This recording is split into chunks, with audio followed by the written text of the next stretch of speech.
The wine glass held death. Adrian Vale didn't know it yet. The billionaire sat alone in candlelight, seconds from taking a sip that would end everything: his empire, his son's future, his life. But a trembling waitress saw what he couldn't: the poison, the betrayal, the man he trusted most turning into his executioner. One switched glass, one whispered warning, one woman with nothing to lose became the only thing standing between a father and a grave. This is the story of how the richest man in the city learned that loyalty has a price, and sometimes salvation comes from the most unexpected hands. If you're watching from New York, Tokyo, London, or anywhere else on this planet, drop your city in the comments below. Hit that like button and let's see how far this story travels.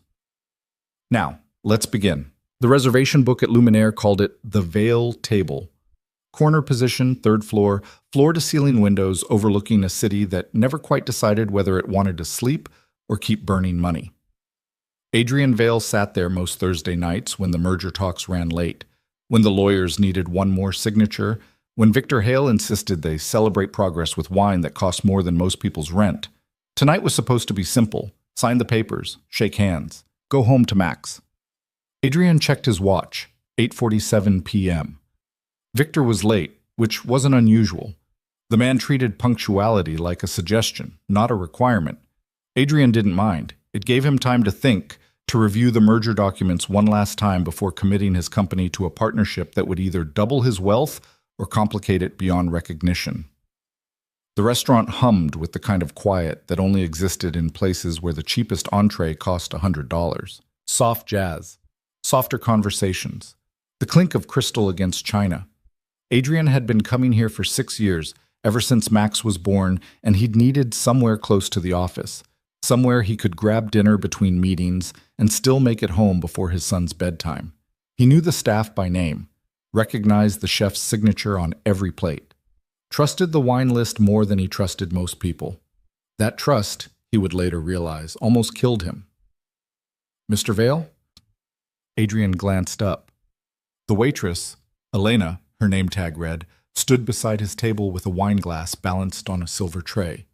She was maybe 30, maybe older. Hard to tell. She had that worn look some people carried, like life had handed them too many bills and not enough breaks. Dark hair pulled back, eyes that didn't quite meet his. "I didn't order yet," Adrian said. "Compliments of Mr. Hale, sir. He called ahead, said you'd want your usual while you waited." Adrian nodded. That sounded like Victor, always a step ahead, always managing details before Adrian thought to ask. It was why their partnership worked. Victor handled the charm, the client dinners, the handshake deals that made investors feel special. Adrian handled the numbers, the strategy, the foundation that kept everything from collapsing into expensive chaos. Elena set the glass down. Her hand shook slightly. Adrian noticed because he noticed things like that. Small details, inconsistencies, cracks in the pattern. She stepped back quickly, almost too quickly, and turned toward the kitchen. "Elena." She stopped, turned halfway. "Yes, sir? You all right?" "Fine, Mr. Vale, just busy night." She left before he could respond. Adrian watched her go, frowning. Something off in her movement, something tight in her shoulders. But then his phone buzzed, message from Victor. "Stuck in traffic, 15 minutes. Start without me." Adrian set the phone down, picked up the wine glass, held it to the light. Chateau Margaux, 2015. Victor's favorite, though Adrian preferred bourbon. Still, it was a gesture, a tradition. They toasted with this same vintage the night they first discussed merging their companies, back when it was just an idea scribbled on a napkin at this exact table. He brought the glass to his lips. "Mr. Vale." Elena was back, breathing hard like she'd run from the kitchen. She reached for his glass before he could drink. "I'm sorry, wrong vintage. Chef's mistake. Let me—" She grabbed the glass. Wine sloshed slightly. Adrian pulled back, confused. "It's fine, Elena. Really." "No, sir. Please. It's the 2014, not the 2015. Mr. Hale specifically requested, I can't tell the difference." "But he can." Her voice cracked slightly. "He'll notice. Please, just let me bring the right one." She didn't wait for permission. She took the glass and walked away quickly, steadier this time, like she'd made a decision and needed to commit before she changed her mind. Adrian watched her disappear through the kitchen doors. Weird. Definitely weird. But restaurant staff got nervous around clients who tipped well and complained loud. Maybe she'd had a bad experience with Victor before. Maybe the chef really had screwed up and she'd take heat for it. He returned to the merger documents, 300 pages of legal language that basically said, Adrian Vale and Victor Hale will combine their companies under shared ownership, splitting profits 60-40 in Vale's favor due to larger initial capital investment. Standard stuff. His lawyers had reviewed it twice. Victor's team had countersigned everything, just needed his signature to make it official. Elena returned with another glass, set it down carefully. This time her hands were steady. The 2015, Mr. Vale. Thank you. She nodded, started to leave, stopped, turned back, leaned in slightly, voice dropping to something just above a whisper. Be careful.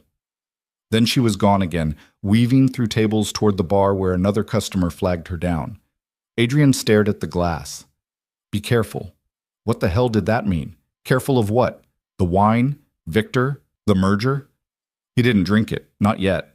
Instead, he waited, watching the kitchen doors, watching Elena as she moved through her shift. She didn't look his direction again, didn't acknowledge him, just worked, pouring water, clearing plates, smiling at customers with the kind of smile that didn't reach her eyes. Victor arrived 20 minutes later, loud and apologetic and smelling like expensive cologne. He dropped into the seat across from Adrian with a grin that suggested traffic had been a minor inconvenience, not a real problem. Adrian, Christ, I'm sorry. Accident on 5th, total nightmare. It's fine. You started the wine? Adrian glanced at the untouched glass. Waiting for you. Victor flagged down another waitress, not Elena, and ordered a second glass of the Margot plus appetizers neither of them needed. He was 41, 3 years older than Adrian, with the kind of charisma that made investors trust him instantly. Salt and pepper hair, sharp suit, a Rolex that Adrian had given him last Christmas, custom engraved with their company logos intertwined. So, Victor said, pulling out his own copy of the merger agreement, we doing this or what? I want to review Section 9 again. Adrian, come on, we've reviewed this thing to death. Indulge me. Victor sighed but flipped to Section 9. Insurance clauses, beneficiary updates, what happened to company assets if either partner died unexpectedly. Standard mortality planning, morbid but necessary. Adrian read it carefully, nothing unusual. If he died, his shares transferred to a trust for Max until the kid turned 25. If Victor died, his shares went to his sister in California. Clean, simple. Satisfied? Victor asked. Yeah. Then sign the damn thing so we can celebrate. Adrian picked up his pen, hesitated, looked at the wine glass again. Be careful. What's wrong? Victor asked. Nothing, just thinking about Max, making sure this is the right move. It's the right move. Your kid's going to inherit an empire, not just a company. That's what this is about, Adrian. Legacy. Legacy. Right, that's what Victor always said. Build something bigger than yourself. Leave something behind that mattered. Adrian signed. Victor grinned, grabbed his wine glass, raised it high. To the future. Adrian lifted his own glass, paused, sniffed it, looked at Victor. What? Victor said. Nothing. They drank. Victor in one smooth swallow, Adrian in a small sip that barely touched his tongue. The wine tasted fine. Normal. Maybe a little bitter, but wine was supposed to be bitter. Dinner arrived. They ate. They talked. Victor outlined expansion plans. New offices in Chicago, maybe London, definitely Singapore. Adrian half listened, nodding in the right places, but his attention kept drifting to Elena, who was clearing a table near the windows and very deliberately not looking his direction. Be careful. By the time dessert arrived, creme brulee that Victor insisted they share, Adrian felt fine. No dizziness, no nausea, no signs of poison or sabotage or whatever paranoid scenario his brain had been building. Maybe Elena was just nervous.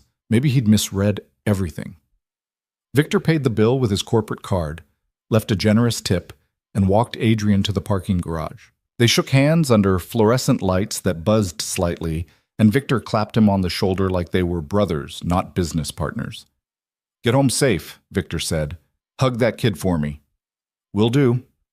Adrian drove home in silence, replaying the evening in his head. The switched glass, the warning, the merger. By the time he pulled into his driveway, a modest place by Billionaire standards, just 4 bedrooms and a yard where Max could play, he'd almost convinced himself it was nothing. Inside, the nanny was watching TV in the living room. She stood when Adrian entered. "He's asleep," she said. "Went down around 8:30. Any trouble?" "None. He asked about you twice, but I told him you'd see him in the morning."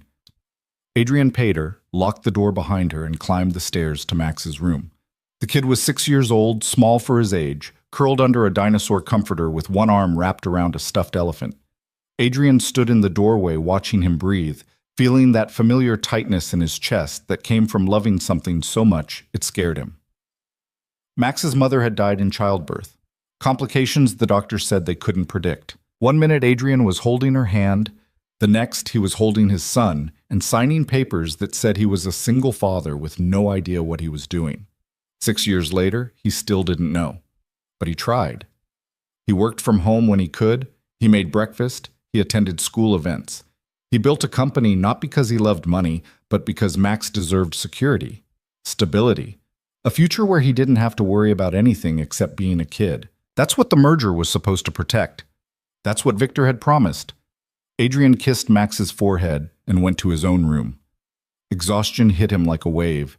He stripped to his boxers, collapsed into bed, and was asleep before his head fully settled into the pillow. The next morning, Adrian woke to sunlight slicing through curtains he'd forgotten to close. His phone said 7:14 a.m. He had a meeting at 9, needed a shower, needed coffee, needed to function. Max was already awake, sitting at the kitchen table eating cereal and watching cartoons on a tablet. Adrian ruffled his hair as he passed. "Morning, buddy." "Morning, Dad. Sleep okay?" "Uh-huh." Adrian made coffee. Strong, black. Drank half the cup before his brain started working properly. His phone buzzed. Email from his assistant. Reminder, 9 a.m. staff meeting. Also, someone named Elena Brooks is in the lobby asking to see you. No appointment. Should I send her away? Adrian stopped mid-sip. "Elena." "The waitress." He typed back, "Give me 10 minutes, then send her up." He showered quickly, dressed in a suit that cost more than Elena probably made in a month, and kissed Max goodbye before heading to the office. The building was downtown, 23 floors of glass and steel, with his company's name etched across the top, Vale Industries. Elena was waiting in the lobby, looking even more out of place than she had at the restaurant. She wore jeans and a jacket that had seen better years, and she stood near the elevators like she wasn't sure she was allowed to be there. Adrian's assistant, Diane, efficient and unflappable, gave him a questioning look as he approached. "It's fine," Adrian said. "I'll handle it." He led Elena to his office, 20th floor, corner view, the kind of space that usually made people nervous. She sat in one of the leather chairs across from his desk and folded her hands in her lap like she was waiting for bad news. Adrian sat down, studied her. "You came all the way here to tell me about a wine vintage?" "No." "Then what?" She took a breath, let it out slowly. "I saw someone put something in your drink." The room went very quiet. "What?" Adrian said. "Last night, before I brought you the wine, I was coming out of the kitchen and I saw there was a man at the bar. He had your glass. She stopped, started again. "He dropped something into it, something small, like a pill maybe, or powder, I don't know. But he did it fast, like he'd practiced. And then he gave the glass to another server to bring to your table." Adrian felt something cold settle in his chest. "What did he look like?" "Tall, maybe 6 feet, dark suit, expensive. He had..." She hesitated. "He had a watch, gold. I noticed it because it caught the light. There was an engraving on it, but I couldn't read it from where I was standing." Adrian's hand moved to his wrist without thinking. He wasn't wearing a watch today, but last night he'd worn the same model Victor had. Same brand, same engraving, to partnership. "What did you do?" Adrian asked quietly. "I panicked. I didn't know what to do. If I told someone, I thought maybe I'd lose my job. Or worse, if this guy was dangerous, if he... She shook her head. So I switched the glasses. Told you it was the wrong vintage. Took the bad one to the kitchen and poured it down the sink. You saved my life. Maybe. I don't know. Maybe I'm crazy. Maybe it wasn't poison. Maybe it was... I don't know. But I couldn't... Her voice cracked. I couldn't just let you drink it. Adrian stood, walked to the window, looked down at the city below, cars and people and buildings that all seemed very small from up here. This man at the bar, he said. Did you see where he went after? He left, out the side entrance. I tried to follow him, but I had tables. By the time I got outside, he was gone. Could you identify him if you saw him again? Maybe. I don't know. It was dark. But the watch, I'd remember the watch. Adrian turned back to her. Why are you telling me this now? Why not last night? Because I was scared. Because I didn't know if you'd believe me. Because... She looked down at her hands. Because I'm nobody, Mr. Vale. I'm a waitress. You're you. Why would you listen to me? I'm listening now. She met his eyes. Someone tried to kill you, and I think you know who. Adrian didn't answer. Couldn't, because she was right. He did know. Or at least, he suspected. The watch. The timing. The fact that Victor had called ahead to order the wine, had been late to dinner, had insisted they toast to the future. Victor. His partner. His friend. The man he'd trusted with half his company. I need to make some calls, Adrian said. Can you stay in the city for a few days? I have work. I'll pay you. Whatever you make in a week, I'll double it. Just stay available. I might need you to talk to someone, police maybe, or a lawyer. Elena nodded slowly. Okay. Adrian wrote down his personal number on a business card and handed it to her.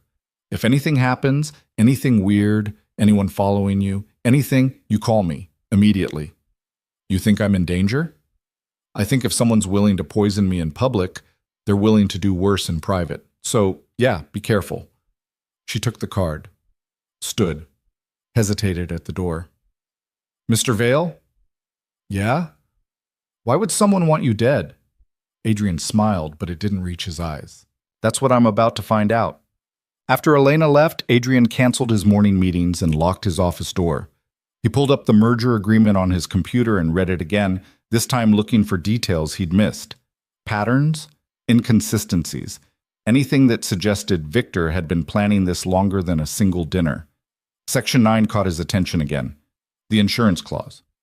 If Adrian died, his shares went to Max's trust. But Max was 6. A trust needed a trustee until the kid turned 25. And according to the paperwork, that trustee was Victor Hale. Adrian's stomach dropped. If he died, Victor wouldn't just control his own shares. He'd control Adrian's too. 60% of the company held in trust for a child who wouldn't legally access it for 19 years. Victor would have complete operational control. Full authority, no oversight. And if something happened to Max before he turned 25, an accident, an illness, anything, the shares defaulted to the company's surviving partner. Victor. Adrian grabbed his phone, dialed his lawyer. Jim, it's Adrian. I need you to review something, the merger agreement, specifically Section 9. What am I looking for? Anything that gives Victor control if I die. Silence on the other end. Then, Adrian, that's standard mortality planning. You signed off on it. I know I signed off on it. I'm asking you to look again. Okay, I'll pull the file. Give me an hour. Adrian hung up. His hands were shaking. He pressed them flat against the desk, forcing them still. Think. Don't panic. Think. If Victor had tried to kill him last night, and everything pointed to that, it meant the merger wasn't about partnership. It was about acquisition. Victor didn't want to share the company. He wanted to own it. And Adrian, alive, was the only thing standing in his way. His phone rang. Unknown number. Hello? Mr. Vale, it's Elena. I remembered something. What? The man at the bar, before he left. He got a phone call. I heard him say a name, Victor. He said, Victor, it's done. And then he hung up and left. The world tilted slightly. Elena, Adrian said carefully. Where are you right now? Still in your building, lobby. Go to the coffee shop across the street. Wait there. I'm coming down. He grabbed his jacket and took the elevator down. Didn't trust himself to think clearly in his office, surrounded by furniture Victor had helped him pick out, art Victor had recommended, a view Victor had toasted the first day they'd moved in. The coffee shop was crowded with the morning rush. Elena sat in the back corner, hands wrapped around a cup she hadn't touched. Adrian slid into the seat across from her. Tell me exactly what you heard, he said. She repeated it, word for word. Victor, it's done. Did he say anything else? No, just that. And then he left. Adrian leaned back, closed his eyes, tried to think past the rage building in his chest. Victor had tried to kill him, had hired someone, or convinced someone to poison him in public, at a restaurant where Adrian felt safe, during a dinner meant to celebrate their partnership. And if Elena hadn't noticed, if she hadn't switched the glasses, Adrian would be dead. Max would be an orphan, and Victor would be running the company, playing the devastated friend, raising a toast at Adrian's funeral while signing papers that made him a billionaire. What are you going to do? Elena asked. Adrian opened his eyes. I'm going to prove it. How? I don't know yet, but I will. Done. He spent the rest of the day digging. Financial records, emails, meeting notes, anything that might reveal Victor's plan. And slowly, piece by piece, a picture started forming. 3 months ago, Victor had taken out a massive life insurance policy on Adrian, $2 million. Beneficiary, the company, which Victor would control if Adrian died. 2 months ago, Victor had opened an offshore account in the Cayman Islands. No explanation, no business justification. 1 month ago, Victor had started meeting with a man named David Ortiz, a corporate consultant with a history of hostile takeovers and a reputation for making problems disappear. And 2 weeks ago, Victor had amended the merger agreement to include a clause Adrian hadn't noticed. If either partner became incapacitated, physically or legally, the other partner gained temporary control until the situation resolved. Incapacitated. That was the backup plan. If poison didn't work, Victor would find another way. Frame Adrian for something. Get him arrested. Declared mentally unfit. Anything that removed him from power long enough for Victor to consolidate control. Adrian's lawyer called back around 4 p.m. You were right, Jim said. The mortality clause gives Victor full operational control if you die. And there's another clause, buried in the appendices, that triggers if you're ever convicted of fraud or embezzlement. It voids your shares and transfers them to the company, which Victor would control. Exactly. Can we break the agreement? Not without cause. And Victor would sue, drag it out, cost you millions. What if I have proof he tried to kill me? Silence. Adrian, what the hell is going on? I'll call you back. He hung up, sat in the gathering darkness of his office, watching the city lights blink on one by one. Somewhere out there, Victor was planning his next move, waiting to see if the poison had worked or if he needed to escalate. Adrian's phone buzzed. Text from Victor. Dinner tomorrow? Same place? Need to discuss next steps for the merger. Same place, same restaurant, same table, probably. Adrian stared at the message, then typed back. Sure. 8 p.m. Victor's response came immediately. Perfect. See you then. Adrian set his phone down, looked at the merger agreement still open on his computer screen. Then he called his head of security, a former cop named Marcus who'd worked for him for 3 years and didn't ask stupid questions. Marcus, I need a favor, and I need it to stay quiet. What kind of favor? The kind that might save my life. That night, Adrian went home to Max and tried to pretend everything was normal. They ate pizza. They watched a movie. They argued about bedtime until Max finally fell asleep on the couch, and Adrian carried him upstairs, tucking him in like he'd done 1,000 times before. But this time, standing in the doorway watching his son sleep, Adrian felt the weight of it.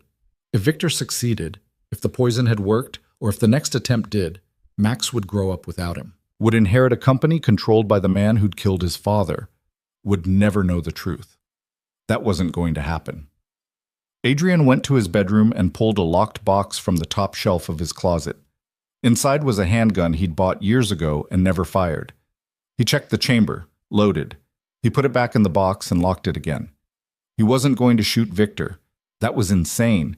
But knowing it was there, knowing he had options, made him feel slightly less helpless. His phone buzzed. Text from Elena. "Are you okay?" He typed back, "Yeah, you?" "Scared." "Me too." "What happens now?" Adrian stared at the question, then typed, "Tomorrow night, I find out how far he's willing to go." He didn't sleep that night, just lay in bed staring at the ceiling, running through scenarios. What he'd say, what Victor might do, how to stay alive long enough to prove what had happened.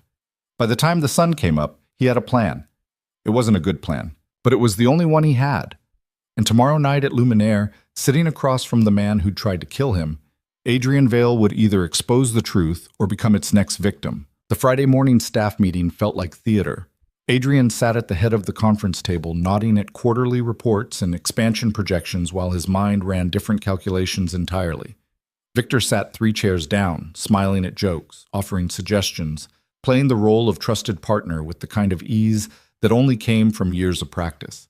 Adrian watched him, really watched him, tried to see past the charm to whatever lived underneath. The man who'd ordered his death sat there in a $1,500 suit, drinking coffee from a mug that said, "World's Best Boss," laughing at something the marketing director said about their Super Bowl ad campaign. If you didn't know better, you'd think he was exactly what he appeared to be. "Adrian?" He blinked. Everyone was looking at him. Victor, too, one eyebrow raised in polite concern. "Sorry," Adrian said. "What?" "The Singapore office," Diane repeated. "You wanted final approval on the lease terms before we commit." "Right. Yeah. Approve it. Move forward." The meeting continued. Adrian contributed when expected, but his attention kept drifting to the watch on Victor's wrist, the Rolex he'd given him last Christmas, custom engraved, to partnership. He wondered if Victor had been planning this even then, if he'd opened the gift box, read the inscription, and thought about all the ways he could use that partnership to bury Adrian 6 feet under. The meeting ended. People filed out. Victor lingered, gathering his papers slowly, and Adrian knew what was coming. "Hey," Victor said once they were alone. "You seem off. Everything okay?" "Fine, just tired." "Max keeping you up?" "Something like that." Victor leaned against the table, casual, concerned. "You sure? Because if the merger's stressing you out, it's not the merger." "Then what?" Adrian met his eyes, held them. "Nothing, really. I'm good." Victor studied him for a long moment, then nodded. "All right. But if you need to talk, you know I'm here. We're partners now, officially." "Yeah, partners." Victor clapped him on the shoulder, that same brotherly gesture from the restaurant, and left. Adrian stayed in the conference room, staring at the empty chair where Victor had been sitting, wondering how many lies could fit inside a single smile. His phone buzzed. Text from Marcus. "Got what you asked for. When do you want to meet?" Adrian typed back, "My office. Now." Marcus arrived 10 minutes later carrying a manila folder and wearing the expression of someone who'd found something he didn't like. He was 42, built like he still hit the gym daily, with a shaved head and a scar across his left eyebrow from his cop days. He closed the office door behind him and tossed the folder on Adrian's desk. "You were right to be paranoid," Marcus said. Adrian opened the folder. Inside were printouts, photographs, bank statements, email transcripts. He flipped through them, his stomach tightening with each page. "Victor's been moving money," Marcus said. "Started 3 months ago. Small transfers at first. 10,000 here, 20,000 there. All routed through shell companies in the Caymans. Last week he moved $500,000. To where?" "Can't trace it, but I found something else." Marcus pulled out another document. "Life insurance policy. $2 million. Beneficiary is the company, but there's a clause. If the company's under single ownership at the time of your death, the payout goes directly to that owner." "Victor." "Yeah." Adrian set the paper down. His hands weren't shaking anymore, just cold. "What about the consultant, David Ortiz?" "That's where it gets interesting." Marcus pulled up a photo on his phone and showed it to Adrian. A man in his 50s, gray hair, expensive suit. Ortiz specializes in hostile takeovers. He's been investigated twice for corporate espionage, once for blackmail. Nothing stuck, but the pattern's there. And Victor's been meeting with him.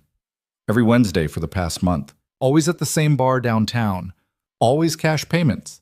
I checked the surveillance footage from nearby businesses. Ortiz leaves with envelopes.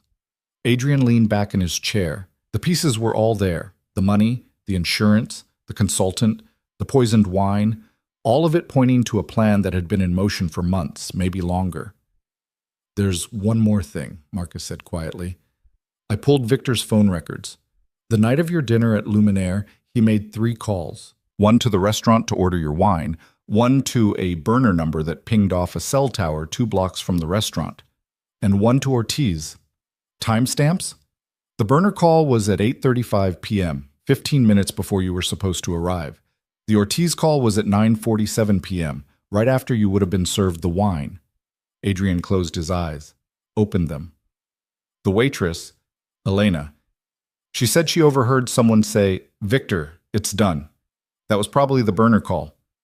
Probably, which means Victor hired someone to do the actual poisoning. Keeps his hands clean. Standard playbook for this kind of thing. "Can we prove any of this?" Marcus shook his head.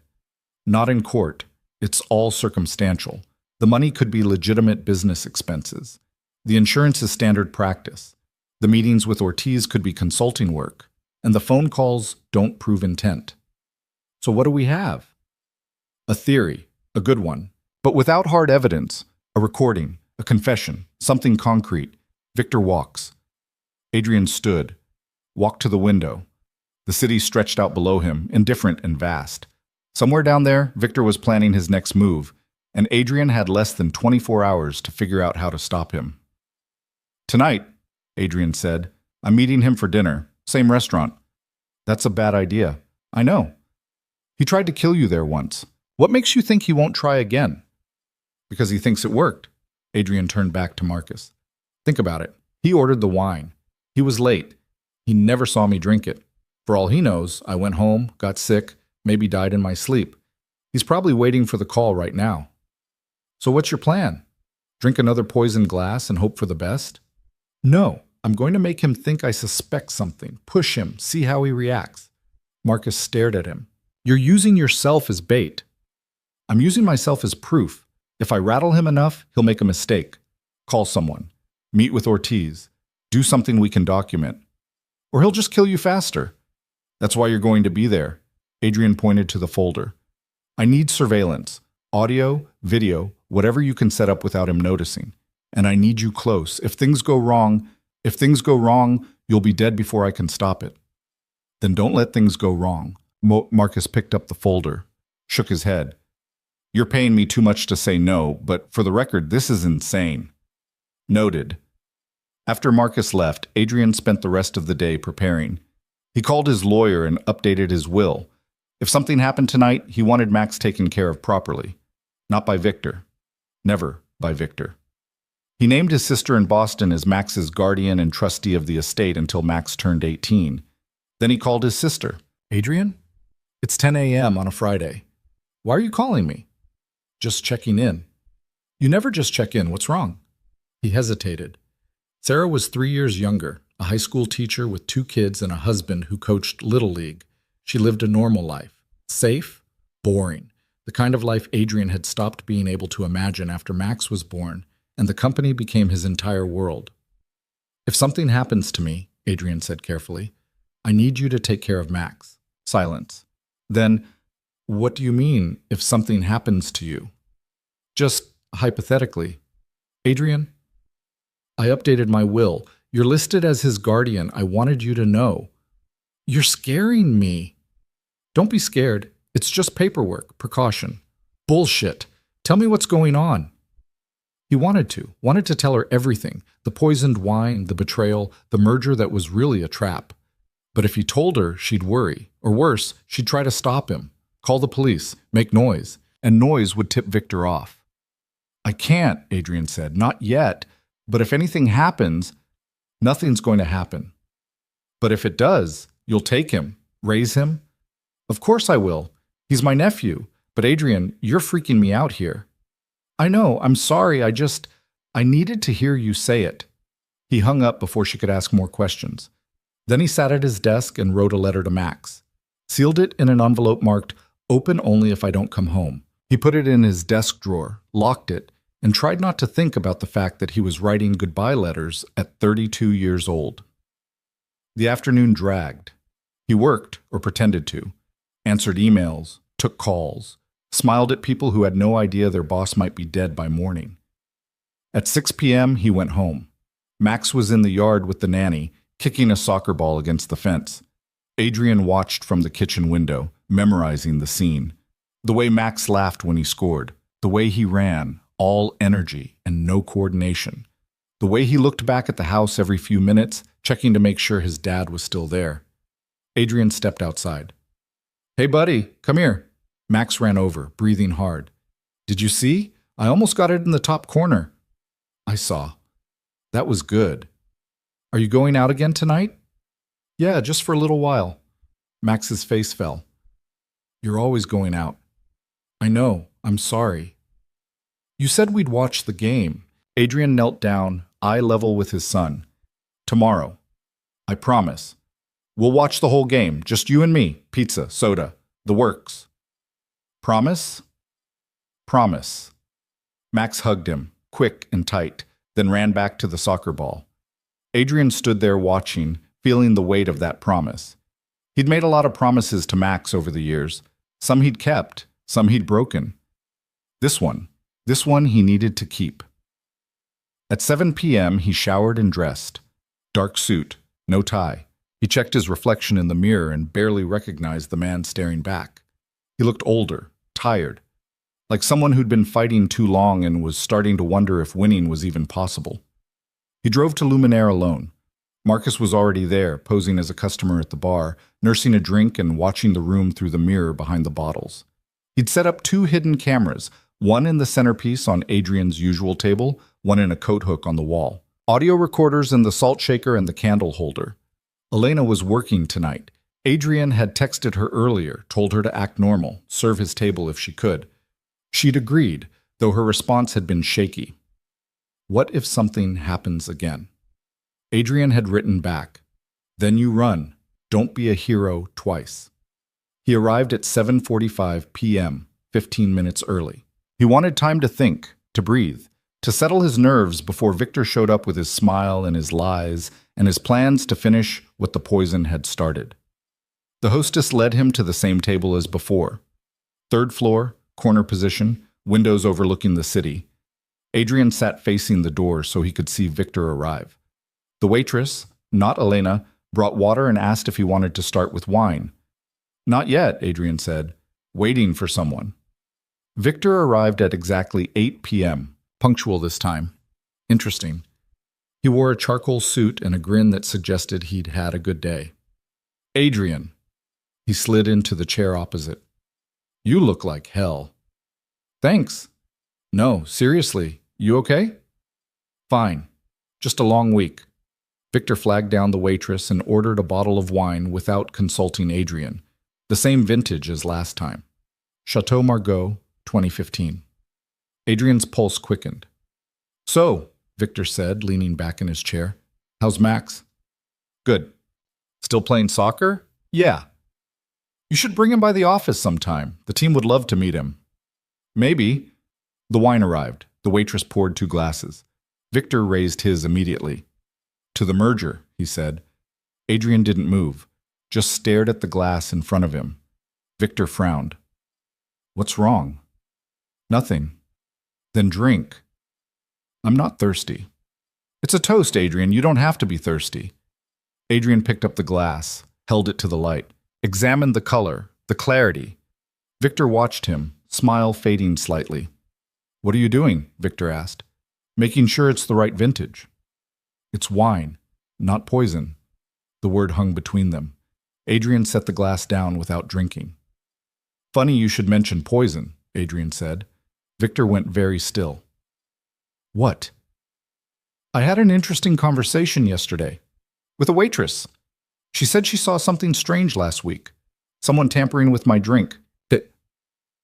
Victor's expression didn't change. didn't flicker. But something shifted in his eyes, a calculation happening faster than words. That's a serious accusation, Victor said carefully. It's not an accusation, it's a fact. And you believe her? Some random waitress? I believe what I found when I started looking into it.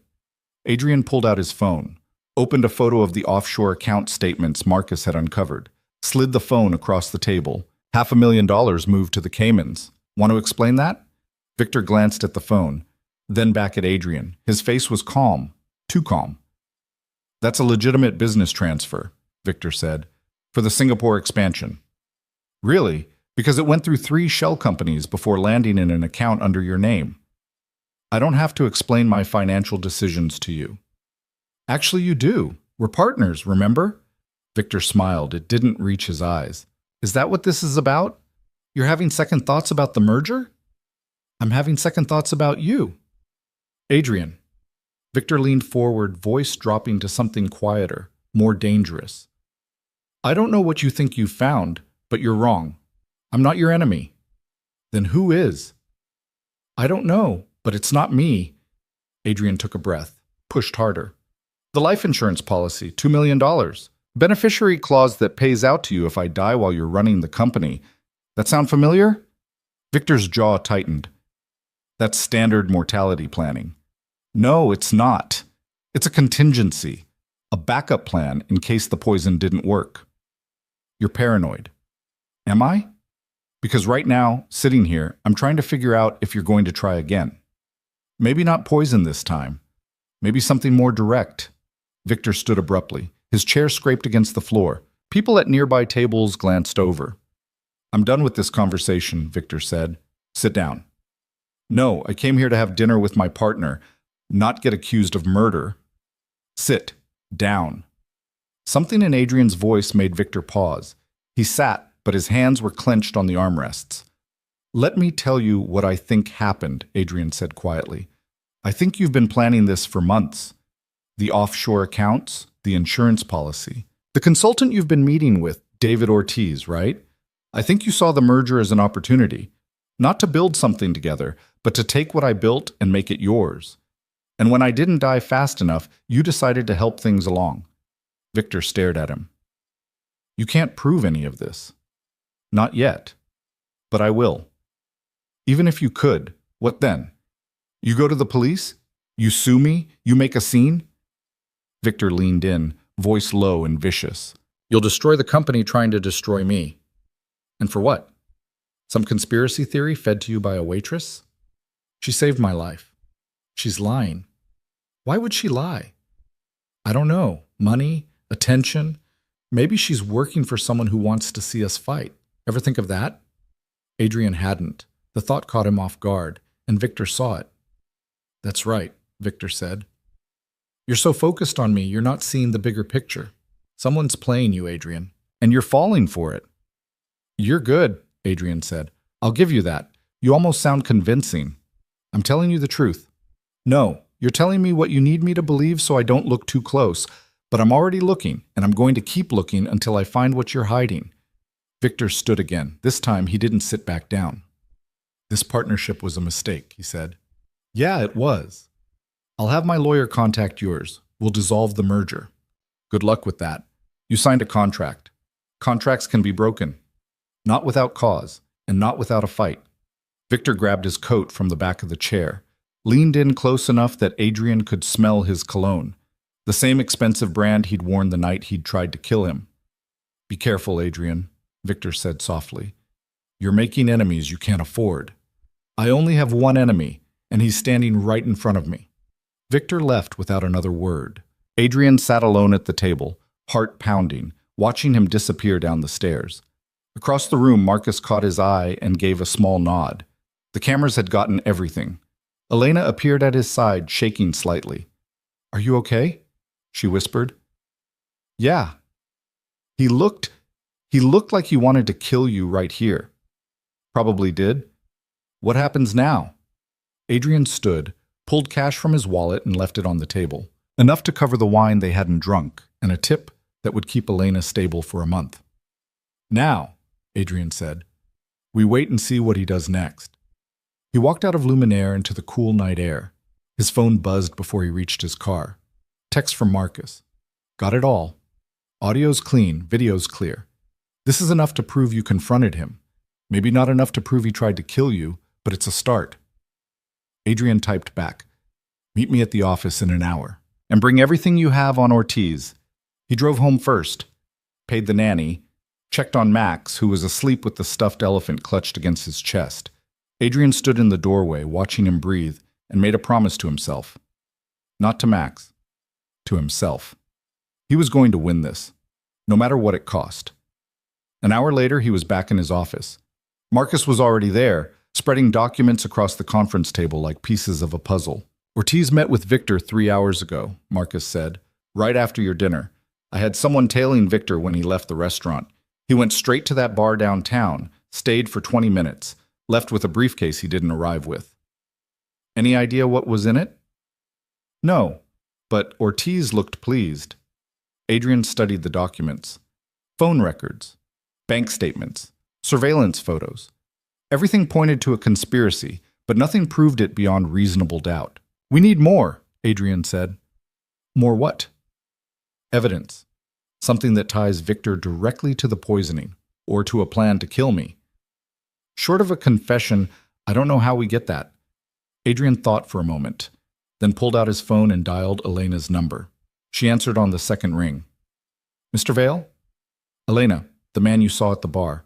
The one who put something in my drink. Do you think you could identify him from a photo? Maybe. I don't know. It was dark. But you'd recognize him if you saw him again? I think so. Why? Because I need you to look at some pictures. Can you come to my office tomorrow morning? I have a shift. I'll pay you for the time, please. This is important.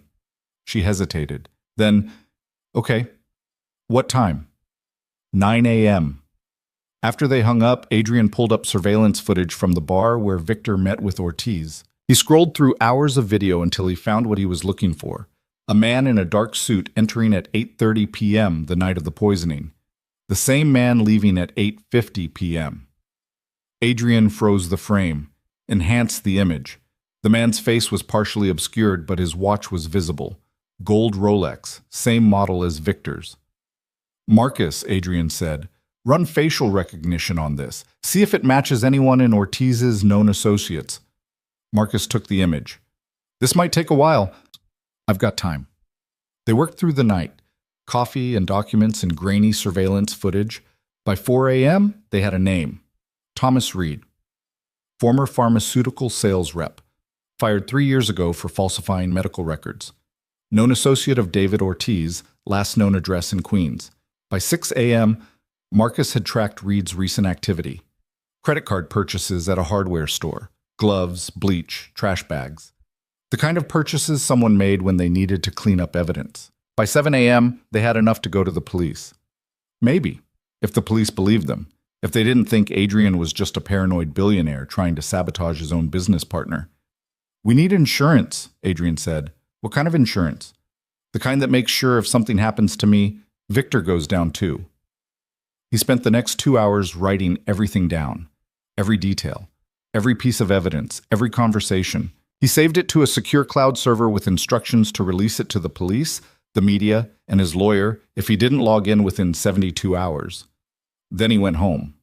Max was already awake, eating cereal in the kitchen. You promised we'd watch the game, Max said. I know, and we will, tonight, I promise. You said that yesterday. This time I mean it.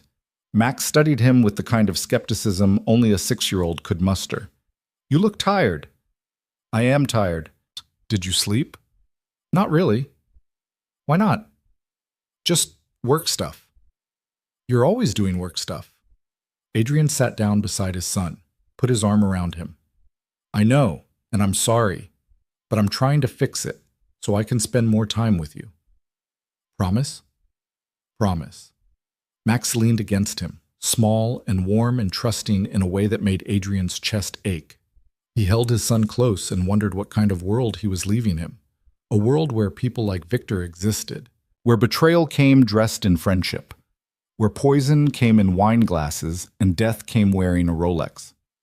His phone buzzed, Text from an unknown number. You should have died when you had the chance. Adrian stared at the message, then showed it to Marcus, who'd followed him home and was standing in the kitchen doorway. That's a threat, Marcus said. Yeah. We need to go to the police, now. And tell them what? That I got a mean text? They'll laugh me out of the station. This is evidence of intent.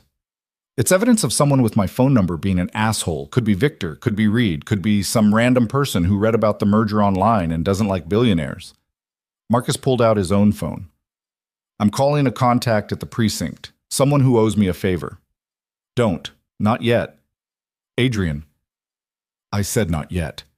We play this wrong. Victor walks. And I can't. He glanced at Max, who was watching cartoons and pretending not to listen. I can't let that happen. Marcus put his phone away, but his expression said he thought Adrian was making a mistake. Maybe he was, but mistakes were all he had left. Elena arrived at 9 a.m. sharp, looking like she hadn't slept either. Dark circles under her eyes, hair pulled back in a messy ponytail. She clutched her purse against her chest like it might protect her from whatever was coming next. Adrian met her in the lobby and led her upstairs to the conference room where Marcus had arranged a dozen photographs on the table. Men in suits, men in casual clothes. Some young, some old. Thomas Reed was third from the left, mixed in with people who had nothing to do with Victor or the poisoning or anything else. Take your time, Adrian said. Look at each one carefully. Elena moved slowly down the line, studying each face. She stopped at Reed. Her hand went to her mouth. That's him, she whispered. You're sure? Yes. I remember the jaw and the eyes. He looked angry, like he was doing something he didn't want to do but had to anyway. Marcus stepped forward. Would you be willing to testify to that? In court, if it comes to it? Elena looked at Adrian. Will I be safe? I'll make sure of it, Adrian said, though he wasn't sure he could promise that. Wasn't sure he could keep anyone safe, including himself. She nodded slowly. Then, yes, I'll testify. After Elena left, Adrian and Marcus spent another hour going through Reed's background. The pharmaceutical connection was interesting. Reed had access to drugs, knowledge of dosages, the kind of expertise you'd need to poison someone without it being immediately obvious. We need to find him, Adrian said. Get him to talk. That's police work, not ours. The police will take weeks. I don't have weeks. Victor's planning something. I can feel it. Then let me handle Reed. You stay visible. Go to work. Act normal. Make Victor think you're backing off. Adrian shook his head. I'm done acting normal. I want Victor scared. I want him making mistakes. He's already making mistakes. The threat text.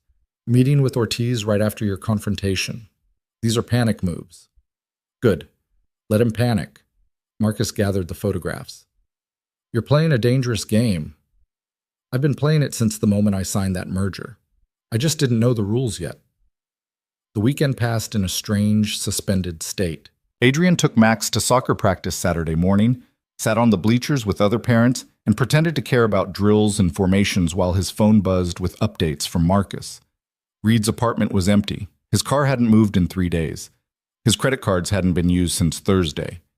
Either Reed was hiding or someone had made sure he couldn't talk. Sunday morning, Adrian kept his promise. He and Max watched the entire football game, ate pizza, drank soda, acted like everything was fine. Max scored imaginary touchdowns during commercial breaks, and Adrian cheered like his life depended on it. Maybe it did. Maybe if he could hold on to these moments, these normal, boring, beautiful moments, he could survive whatever was coming. That night, after Max went to bed, Adrian sat in his home office and went through the merger agreement one more time. He'd read it a dozen times already, but he kept looking for something he'd missed.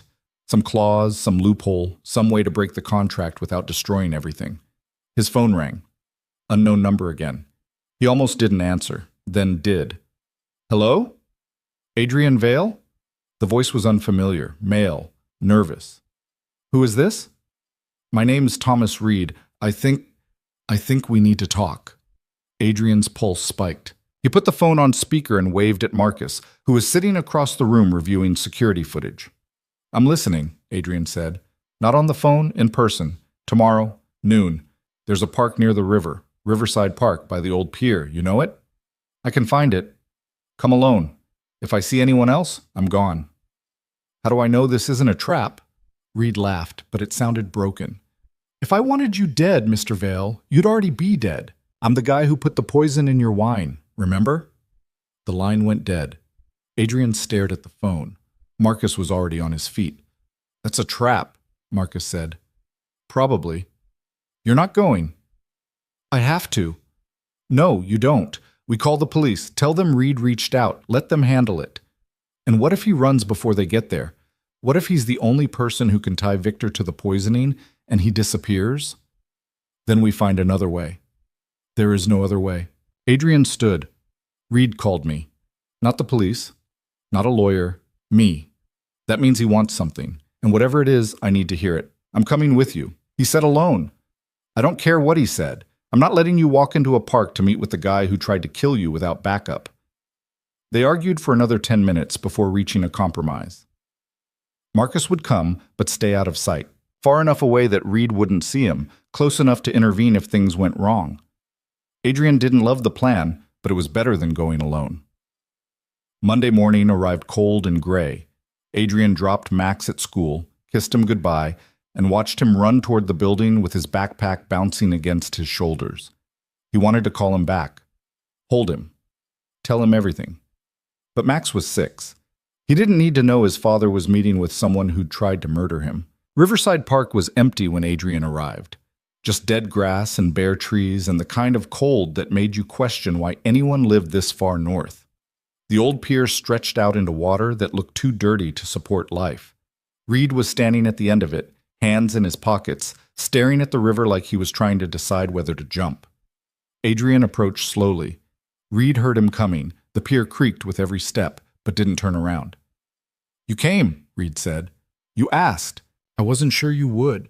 Figured you'd bring cops, or lawyers, or an army. Just me. Reed finally turned. He looked worse in person than in the photographs. Thinner, older, like the weight of what he'd done had physically aged him. I didn't want to do it, Reed said. The poison. I want you to know that. But you did it anyway. Yeah, I did. Why? Reed pulled a cigarette from his pocket, lit it with shaking hands. Money. Why else? I'm 43 years old, unemployed, living in a shithole apartment in Queens. Victor Hale shows up offering me $50,000 to drop something in your drink. $50,000. That's more than I made in 2 years at my last job. So you said yes. So I said yes. Reed took a drag, exhaled smoke that the wind carried away. He told me it wasn't lethal, said it would just make you sick. Sick enough that you'd miss some meetings, sign some papers without reading them too carefully. He made it sound reasonable, like a prank. You believed him? I wanted to believe him. There's a difference.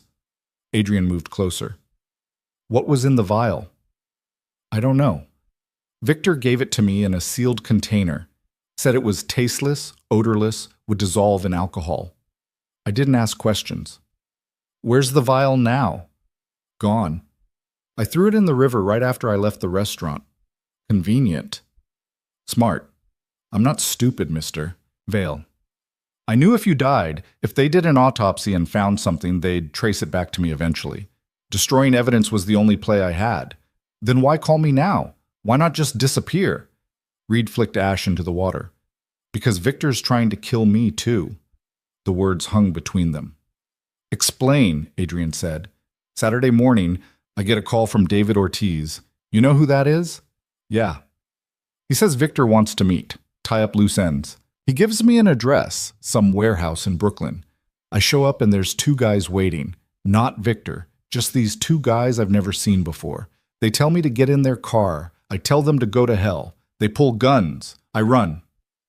You think they were going to kill you? I know they were going to kill me. I saw it in their eyes. Same look Victor had when he handed me that vial. Like I was already dead, just didn't know it yet. Adrian believed him. Not because Reed seemed trustworthy, he didn't, but because it made sense. Victor was cleaning up, eliminating witnesses, making sure no one could connect him to the poisoning. Do you have proof? Adrian asked. Anything that ties Victor to this? Just my word. That's not enough. I know. Reed dropped the cigarette, crushed it under his shoe. But I can get more. Victor's meeting with Ortiz again. Wednesday night, same bar downtown where they always meet. If you can record that conversation, if you can get Victor on tape admitting what he did, that's your proof. How do you know about the meeting? Because Ortiz called me again yesterday, said Victor wants to apologize, make things right, offer me more money to keep quiet. Reed laughed bitterly. Like I'm stupid enough to fall for that twice. Are you going? Hell no. But you could, or someone you trust could. Get close enough to record them. Victor's paranoid, but he's not careful. He talks too much when he thinks he's safe. Adrian considered it. A recording would be exactly what they needed. Direct evidence. Victor's own words. But getting that recording meant putting someone in danger. And the only person Victor wouldn't immediately recognize was, "I'll do it," came a voice behind them. Adrian turned. Elena was walking down the pier, her jacket pulled tight against the cold. Marcus was behind her, looking furious. "She followed us," Marcus said. "I tried to stop her." "I want to help," Elena said, looking at Adrian. "You said I'd be safe, but I won't be safe until Victor's in prison. None of us will." "This isn't your fight," Adrian said. "Yes, it is. He tried to kill you, and when I stopped him, I made it my fight." Reed stared at her. "You're the waitress, the one who switched the glasses." "Yeah." "You saved his life. Apparently not well enough, since you're still trying to finish the job." Reed flinched. I'm trying to make this right." "By getting someone else to do your dirty work?" Elena stepped closer. "You want to make things right? Go to the police, confess, tell them everything." "I can't. Victor will have me killed before I make it to the station." "Then you're a coward." "Yeah, I am, but I'm a coward who wants to live." Reed looked at Adrian. "Wednesday night, 9 p.m. That bar on 7th Avenue. Get someone in there with a wire and you'll have everything you need." He walked past them, down the pier, toward a car parked at the edge of the lot. Adrian watched him go, knowing there was a good chance Reed wouldn't survive until Wednesday. Victor was thorough. He wouldn't leave loose ends untied. "We're not sending Elena in there," Marcus said once Reed was gone. "I'm standing right here," Elena said, "and I can make my own decisions. It's too dangerous. Everything about this is dangerous. At least this way I'm doing something." Adrian looked at her. Really looked at her. She was scared. He could see it in the way she held herself, the tension in her shoulders. But she was also determined, the kind of determined that came from having nothing left to lose. "You don't have to do this," Adrian said. "I know. If you get caught, if Victor figures out you're recording him, then I'll deal with it. But I'm tired of being scared. I'm tired of working double shifts just to make rent. I'm tired of watching people like Victor walk all over people like me." She took a breath. "You asked me why I switched the glasses that night. It wasn't just because I wanted to save you. It was because I'm sick of men like him thinking they can do whatever they want without consequences." Adrian glanced at Marcus, who shook his head, but Adrian made the call anyway. "Okay," he said. "We'll do it. But we do it right. No improvising. No heroics. You go in, you record the conversation, you leave. That's it." Elena nodded. They spent the next 2 days preparing. Marcus got a wire from a contact who didn't ask questions. Tiny microphone, digital recorder, nearly invisible once it was properly placed. They ran practice sessions in Adrian's office, Elena pretending to order drinks at the bar while Marcus monitored the audio quality from a van parked outside. She was good at it. Better than Adrian expected. She had a way of blending in, of making herself forgettable. The kind of skill you developed when you'd spent years serving rich people who barely noticed you existed. Tuesday night, Adrian couldn't sleep. He kept thinking about all the ways this could go wrong. Victor recognizing Elena. The wire malfunctioning. Ortiz getting suspicious. He thought about calling it off. Going to the police with what they had.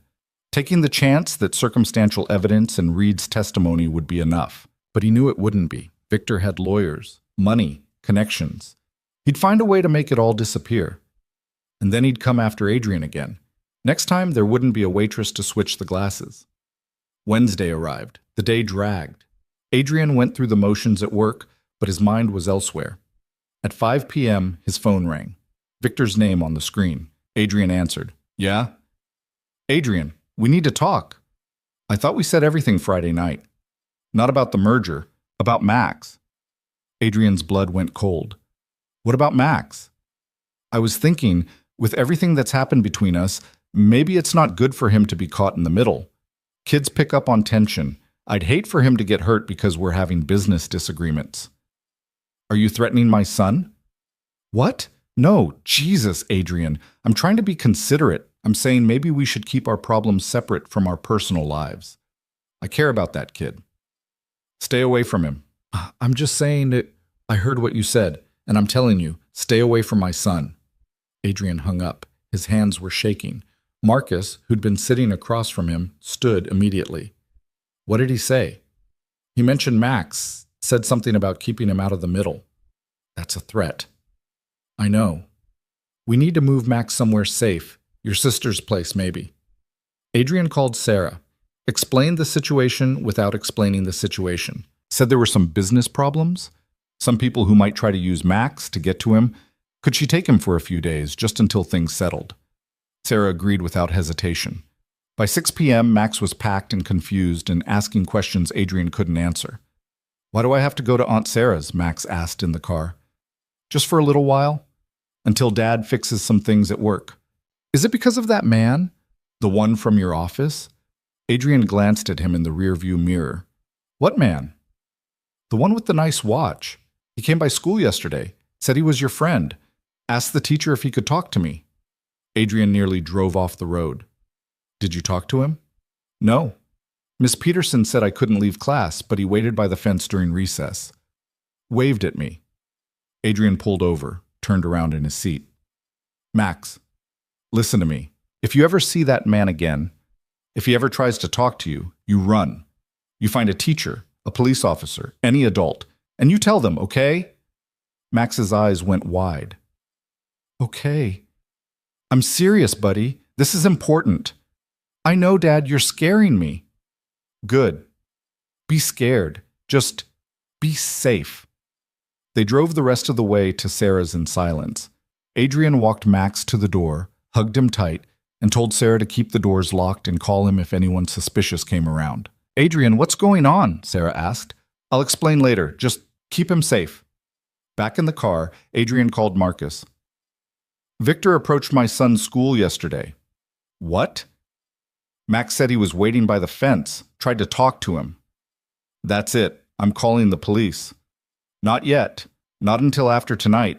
If we spook Victor now, he'll run. Cancel the meeting. We'll lose our shot. Your kid's safety is more important than a recording. My kid's safe. He's with Sarah, and Victor doesn't know that. He thinks Max is still home, still vulnerable. That gives us an advantage. Marcus didn't look convinced, but he didn't argue. At 8 p.m., they met Elena in a parking garage 2 blocks from the bar. Marcus fitted her with the wire, running the microphone up under her shirt, taping it carefully so it wouldn't shift or make noise. The recorder went in her jacket pocket, disguised to look like a phone. Remember, Marcus said, you're just a customer. You order a drink. You sit at the bar. If Victor and Ortiz are there, you listen. That's it. Don't engage. Don't draw attention. Just listen and record. Elena nodded. She looked pale, but steady. What if they're not there? She asked. Then you finish your drink and leave. We'll figure out another approach. And if they recognize me? They won't.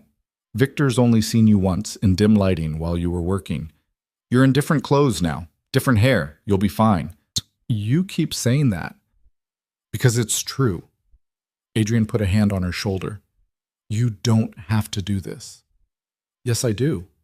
Why? She looked at him. Because someone has to. They walked her to the bar entrance. She went in alone.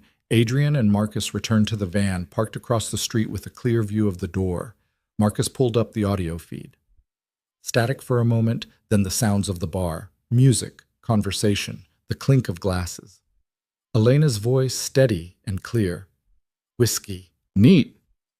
They waited. 9 p.m. came and went. No Victor, no Ortiz. Just Elena sitting at the bar, nursing her drink, pretending to check her phone. At 9:17 p.m., the door opened. Adrian recognized Victor immediately. Even on the grainy security feed Marcus had tapped into, he was unmistakable. Ortiz followed him. They took a table in the back corner. ordered drinks. Elena didn't move, just sat there, 20 feet away, the microphone picking up fragments of conversation over the ambient noise. Marcus adjusted the audio settings, filtered out background frequencies, and suddenly, Victor's voice came through clear. "Told you to handle Reed. Why is he still a problem?" Ortiz's response was quieter, harder to hear. "He ran. My guys lost him. Then find him. He knows too much." "What about the waitress, the one who switched the glasses?" "What about her?" "Reed said she saw him. If she talks, she won't. She's nobody. Who's going to believe her?" "Still, loose ends make me nervous." Victor laughed. "Everything makes you nervous. Relax. Adrian's backing off. I can feel it. He's scared." "You sure about that? He seemed pretty convinced when he confronted you." "That was adrenaline. By now he's realized he can't prove anything, and once the news breaks tomorrow, he won't have time to worry about me." "What news?" "The fraud investigation. I've been feeding the SEC information for weeks. Fake invoices, offshore transfers, all traced back to Adrian. Tomorrow morning, they're going to arrest him." Adrian's stomach dropped. "You set him up," Ortiz said. "I created reasonable doubt. When he dies, and he will die, one way or another, no one's going to ask too many questions. They'll just think the stress got to him. Guilty conscience, tragic suicide." "And the kid? What about him?" "The son. He inherits. Not if Adrian's convicted of fraud. Assets get frozen. Company goes into receivership. And guess who's positioned to buy it for pennies on the dollar?" Victor raised his glass. Ortiz clinked it with his own. In the van, Adrian couldn't breathe. "We got it," Marcus said. "Every word. This is enough. Conspiracy, attempted murder, fraud. We can take this to the police right now." But Adrian was already moving, out of the van, across the street, through the bar door. "Adrian, wait." He didn't wait. He walked straight to Victor's table. Victor saw him coming and his smile vanished. "Adrian, what?" Adrian grabbed him by the collar, pulled him halfway across the table. "You're done," Adrian said. Victor shoved him back. People were staring now. Ortiz stood, reaching for something in his jacket. "You need to leave," Victor said quietly. "Right now." "I'm not going anywhere, and neither are you." "You're making a scene." "Good. Let them watch." Ortiz pulled a gun, not large, just enough. He kept it low, pointed at Adrian's stomach where most people wouldn't see it. "Walk away," Ortiz said. Adrian looked at the gun, then at Victor. Then he did something stupid. He smiled. "You're going to shoot me here, in front of 50 witnesses?" "If I have to." "Then do it, because I'm not leaving until everyone in this room knows what you did." For a moment, no one moved. Then the bar door burst open and Marcus came through with 4 cops behind him. Real cops. Uniforms. Badges. "Nobody move!" one of them shouted. Ortiz dropped the gun. Victor sat back down slowly, hands visible on the table. The bar erupted into chaos. People shouting, pushing toward the exits, pulling out phones to record. Marcus grabbed Adrian's arm. "You said wait!" "I didn't feel like waiting." One of the cops, a detective named Morrison, who Marcus had called before they'd even left the parking garage, approached Victor's table. "Victor Hale?" "Yes. You're under arrest for conspiracy to commit murder, attempted murder, and fraud." They cuffed him right there. Read him his rights while patrons recorded on their phones, and the bartender tried unsuccessfully to restore order. Victor didn't resist, just kept his eyes on Adrian the whole time. "This won't stick," Victor said. "My lawyers will have me out by morning." "Maybe," Adrian said. "But everyone knows now. Your reputation's done. Your business is done. You're done." Victor smiled. "You think you've won, but you have no idea what's coming." They dragged him toward the door. Ortiz, too, cuffed and silent. Elena appeared at Adrian's side, breathing hard. "Are you okay?" she asked. "Yeah. You?" "I think so. I can't believe that worked." It almost didn't. Detective Morrison approached with a digital recorder. "We need your statements. All of you. And we'll need that wire recording as evidence." They gave statements. All 3 of them. It took hours. By the time they finished, it was past midnight, and Adrian felt like he'd aged 10 years. He drove home in silence.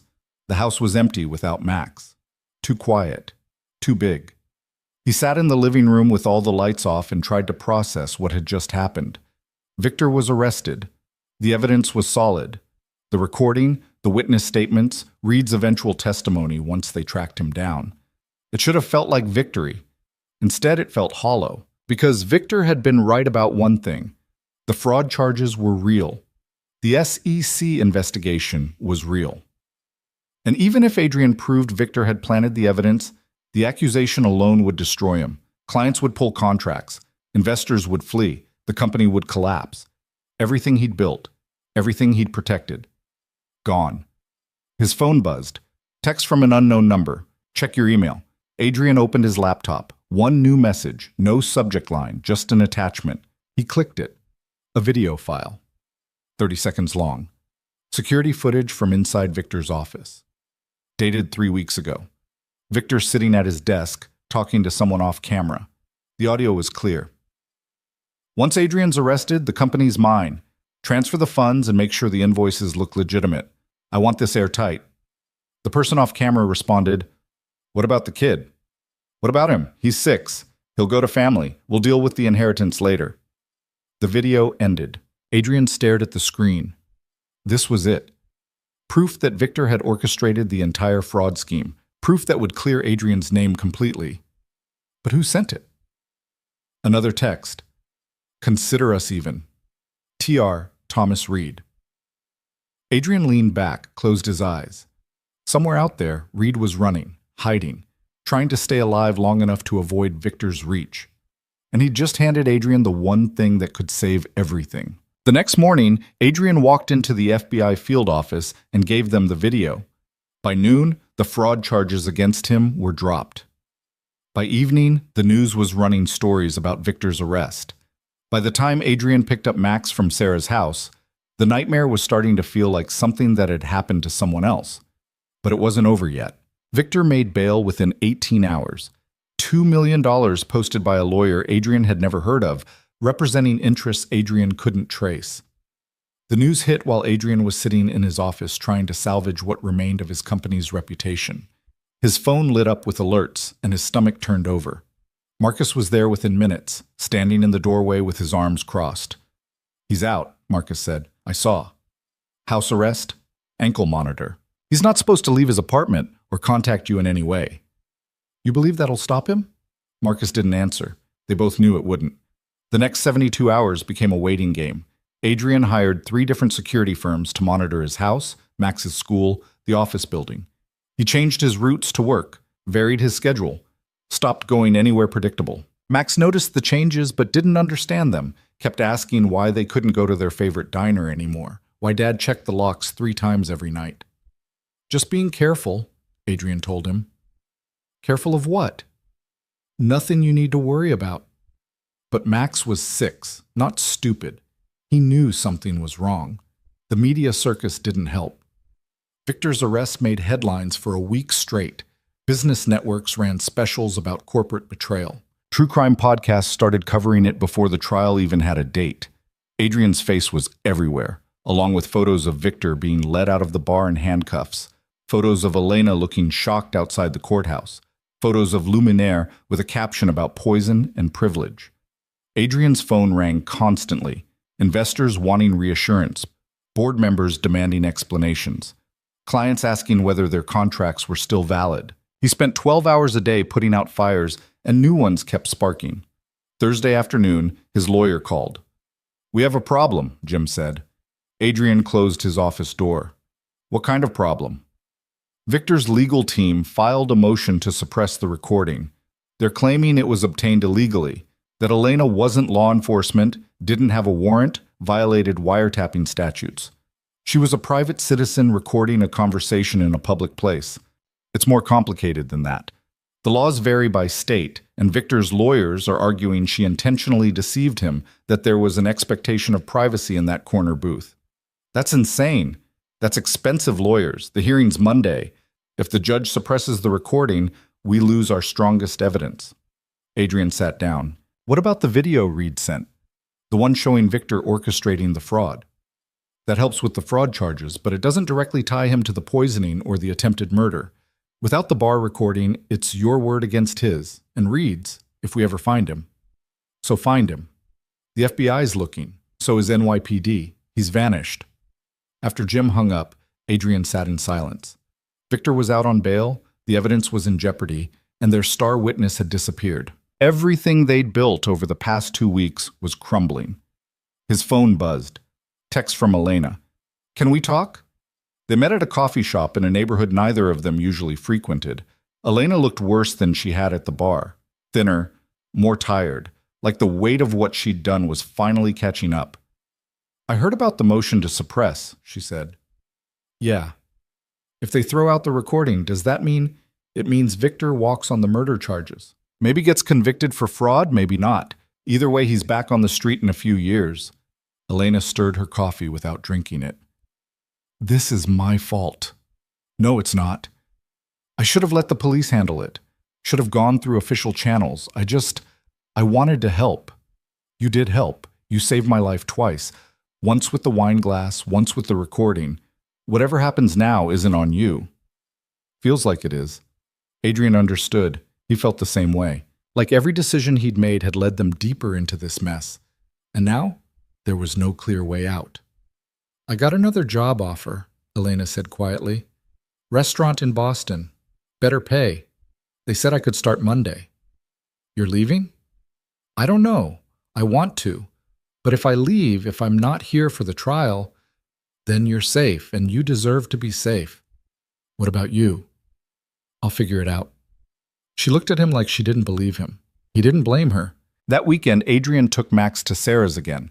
Told him it was just for a few days, just until some work stuff got sorted out. Max didn't fight it this time. Just packed his bag and got in the car without complaint. When they arrived, he hugged Adrian longer than usual. You're coming back, right? Max asked. Of course. Promise? Promise. But driving away, watching Max's small figure in the rearview mirror, Adrian wondered if that was a promise he could keep. Sunday night, Marcus showed up at Adrian's house with a bottle of whiskey and a folder full of new information. Drink first, Marcus said, pouring 2 glasses. Then read. Adrian drank, then opened the folder. Inside were financial records Marcus had obtained through channels Adrian suspected weren't entirely legal. Victor's accounts. Money trails. Transactions dating back 18 months, not just 3. Payments to shell companies. Transfers to offshore accounts. And one payment in particular that made Adrian's blood run cold. $50,000 to Thomas Reed, dated 6 months ago. He's been planning this for over a year, Adrian said. Looks like it. And there's more. Marcus flipped to another page. That life insurance policy? It wasn't taken out 3 months ago like we thought. It was backdated, filed last year, amended 3 months ago to increase the payout. How is that legal? It's not, but it's hard to prove unless you know what you're looking for. Adrian kept reading. The payments to Ortiz started 8 months ago. Small consulting fees at first, gradually increasing.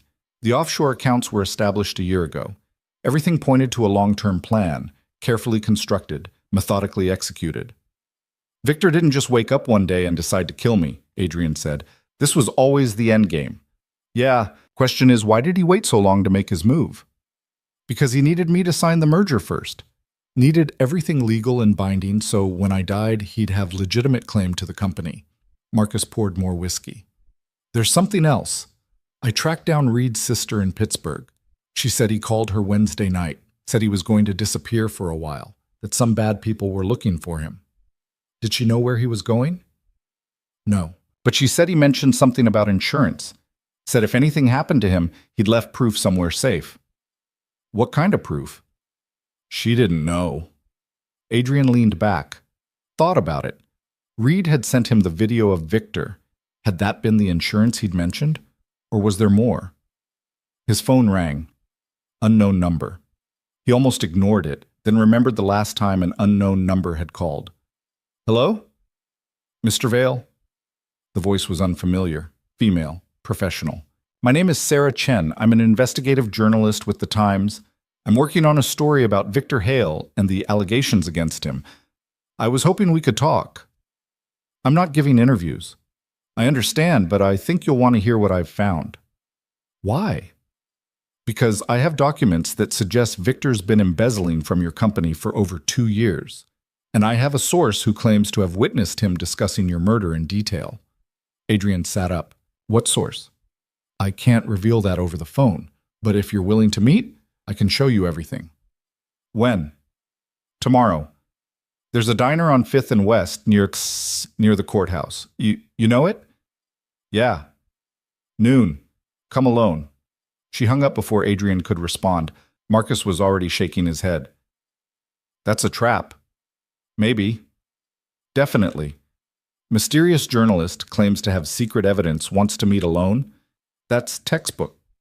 Then come with me. Stay out of sight like you did at the park. Adrian, I have to know what she has. If there's more evidence, if there's a witness willing to testify, or if it's Victor's people trying to lure you somewhere isolated. It's a diner, in broad daylight, near a courthouse, not exactly isolated. They argued about it for another hour before Marcus grudgingly agreed, but he made Adrian promise to wear a wire, stay in public view, and leave at the first sign of trouble. Monday morning arrived. The hearing for the motion to suppress was at 2 p.m. Adrian had until then to figure out if Sarah Chen was real or if he was walking into another one of Victor's traps. The diner was half empty when Adrian arrived. Sarah Chen was already there, sitting in a back booth with a laptop and several folders spread across the table. She was maybe 35, Asian, wearing glasses and a blazer that had seen better days. She looked up when Adrian approached. Mr. Vale? Thanks for coming. Adrian slid into the booth across from her. You said you have documents. Isates. Right to business. I like that. She turned the laptop toward him. I've been investigating Victor Hale for 6 months. Started as a piece about corporate fraud, but it became something bigger. On the screen was a spreadsheet. Hundreds of transactions, highlighted in different colors. Money moving between accounts, companies, countries. Victor's been siphoning funds from Vale Industries since the merger talks began, Sarah said. Small amounts at first, a few thousand here, 10,000 there. Nothing that would trigger an audit, but over 2 years it adds up to nearly $3 million. How did you get this? A source inside your accounting department, someone who noticed discrepancies and started tracking them. Who? I can't reveal that, but they're willing to testify if the DA offers immunity. Adrian studied the spreadsheet. The numbers matched what Marcus had found, but Sarah's data went deeper, showed connections Adrian hadn't seen, payments to shell companies that then paid other shell companies before the money finally landed in accounts Victor controlled. What about the witness? Adrian asked. The one who heard Victor discuss my murder. Sarah flipped open one of the folders. Inside was a transcript, handwritten notes, timestamps. David Ortiz kept recordings, she said. Every conversation he had with Victor, going back 8 months. Insurance policy in case Victor ever tried to cut him out or pin everything on him. Where are these recordings? Ortiz's lawyer has them. They're part of his plea deal. He's cooperating with the FBI in exchange for reduced charges. Does Victor know? Not yet. The deal was finalized Friday. It's still sealed. Adrian read through the transcript. Conversations about the poisoning, about framing Adrian for fraud, about making sure Max couldn't inherit if something went wrong. Everything Victor had said at the bar, and more. Much more. This changes everything. That's why I wanted you to see it before the hearing. If the judge suppresses Elena's recording, it won't matter. The FBI has Ortiz's recordings. They're legally obtained. Attorney-client privilege doesn't apply because Ortiz is cooperating. Victor's lawyers can't touch them. Adrian looked at her. Why are you showing me this? Because I think you deserve to know before it goes public. And because I'm writing a story about what happened, and I want to make sure I get it right. When does it publish? Tonight. Whether the hearing goes your way or not. They talked for another 30 minutes. Sarah asked questions. Adrian answered the ones he could, deflected the ones he couldn't. By the time he left, he felt something he hadn't felt in weeks. Hope. The hearing started at 2 p.m. Adrian sat in the gallery with his lawyer while Victor sat 3 rows ahead, flanked by his own legal team. Victor didn't turn around, didn't acknowledge Adrian's presence, just sat there in an expensive suit looking like a man who believed he was about to win. The judge was a woman in her 60s named Patricia Holbrook, known for being strict on procedure. She listened to Victor's lawyers argue that Elena's recording violated wiretapping laws, that it was obtained through deception, that allowing it as evidence would set a dangerous precedent. Then she listened to the prosecution argue that Elena was a private citizen, that the conversation took place in a public establishment, that Victor had no reasonable expectation of privacy in a crowded bar. The arguments went back and forth for an hour. Legal precedents, case law, technical details that made Adrian's head hurt. Finally, Judge Holbrook called for a recess, said she'd review the arguments and issue a ruling within 24 hours. Everyone filed out. Adrian was halfway to the exit when Victor's voice stopped him. "Adrian?" He turned. Victor was standing there, alone for once, his lawyers having stepped away to make calls. "What?" Adrian said. "This isn't over." "Yeah, it is.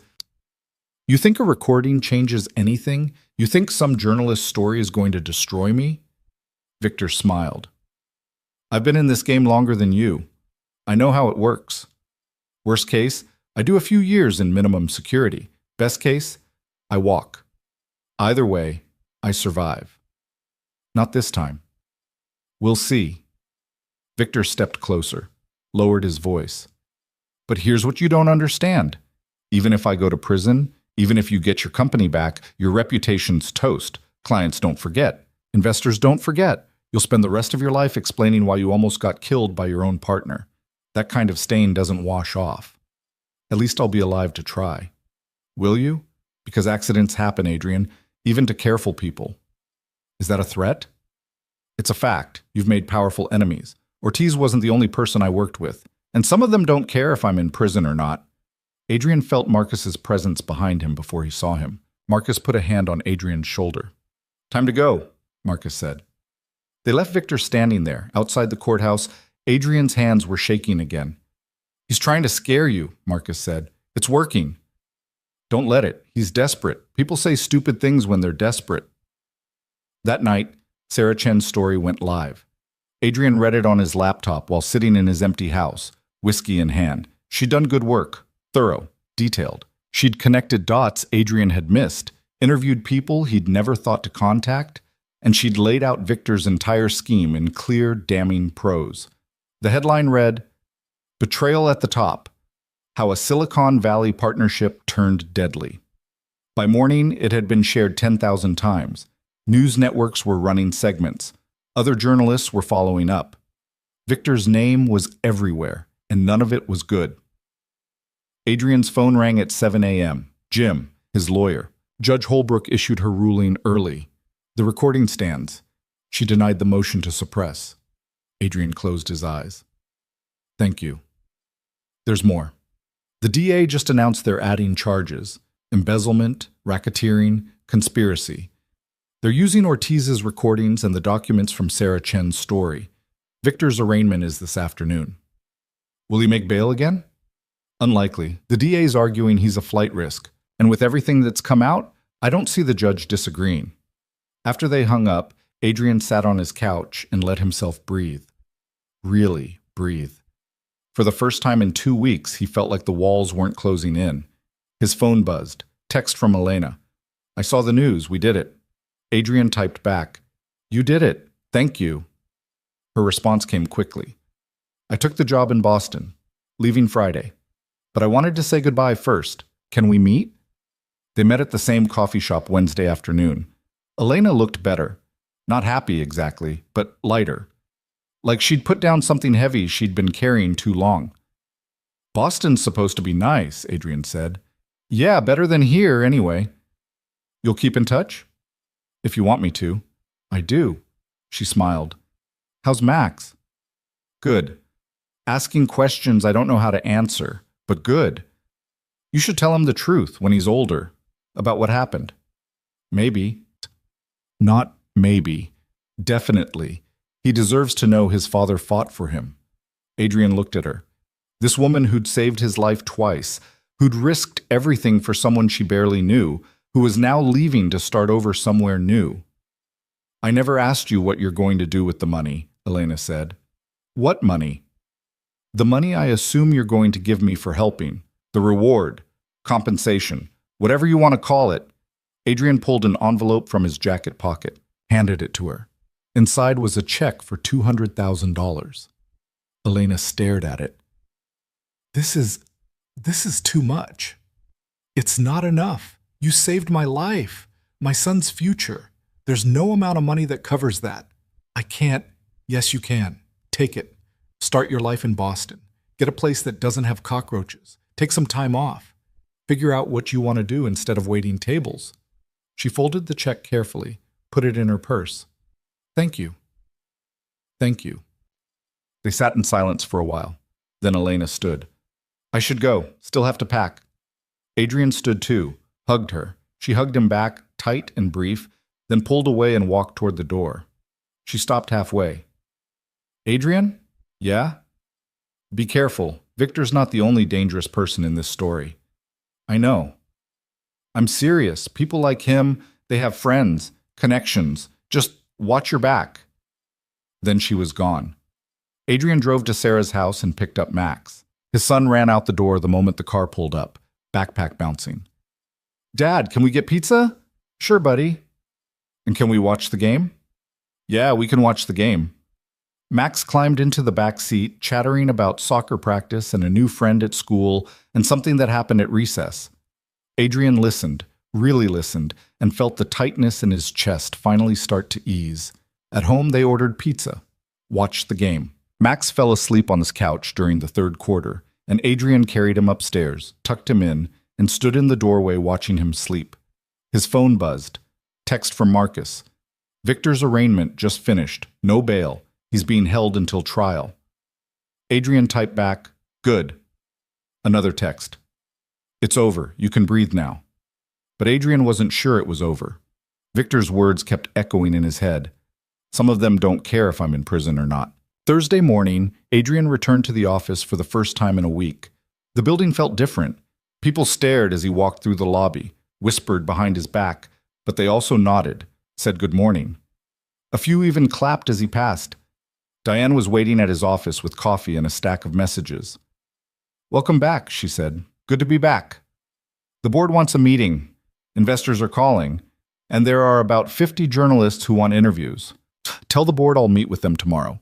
Tell the investors we're stable and moving forward, and tell the journalists no comment. All of them? All of them. Except Sarah Chen. If she calls, put her through.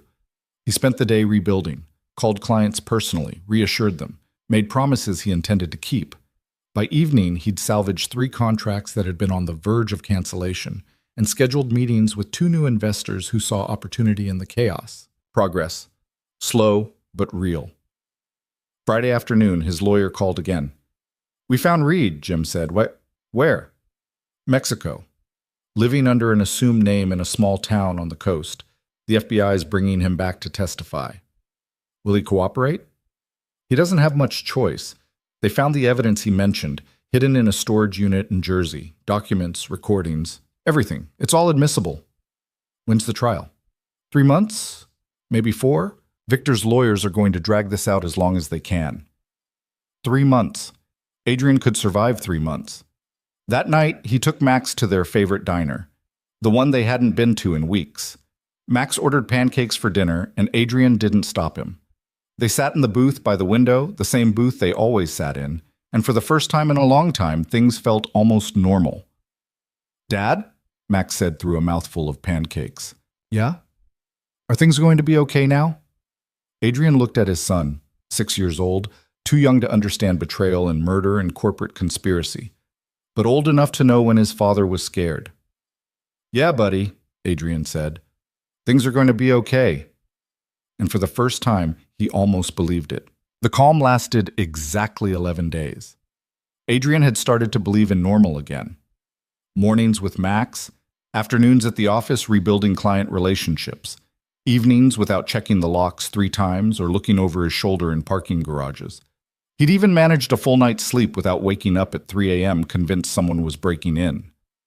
Then Marcus showed up at his house on a Saturday morning with the expression Adrian had learned meant trouble. We have a situation, Marcus said.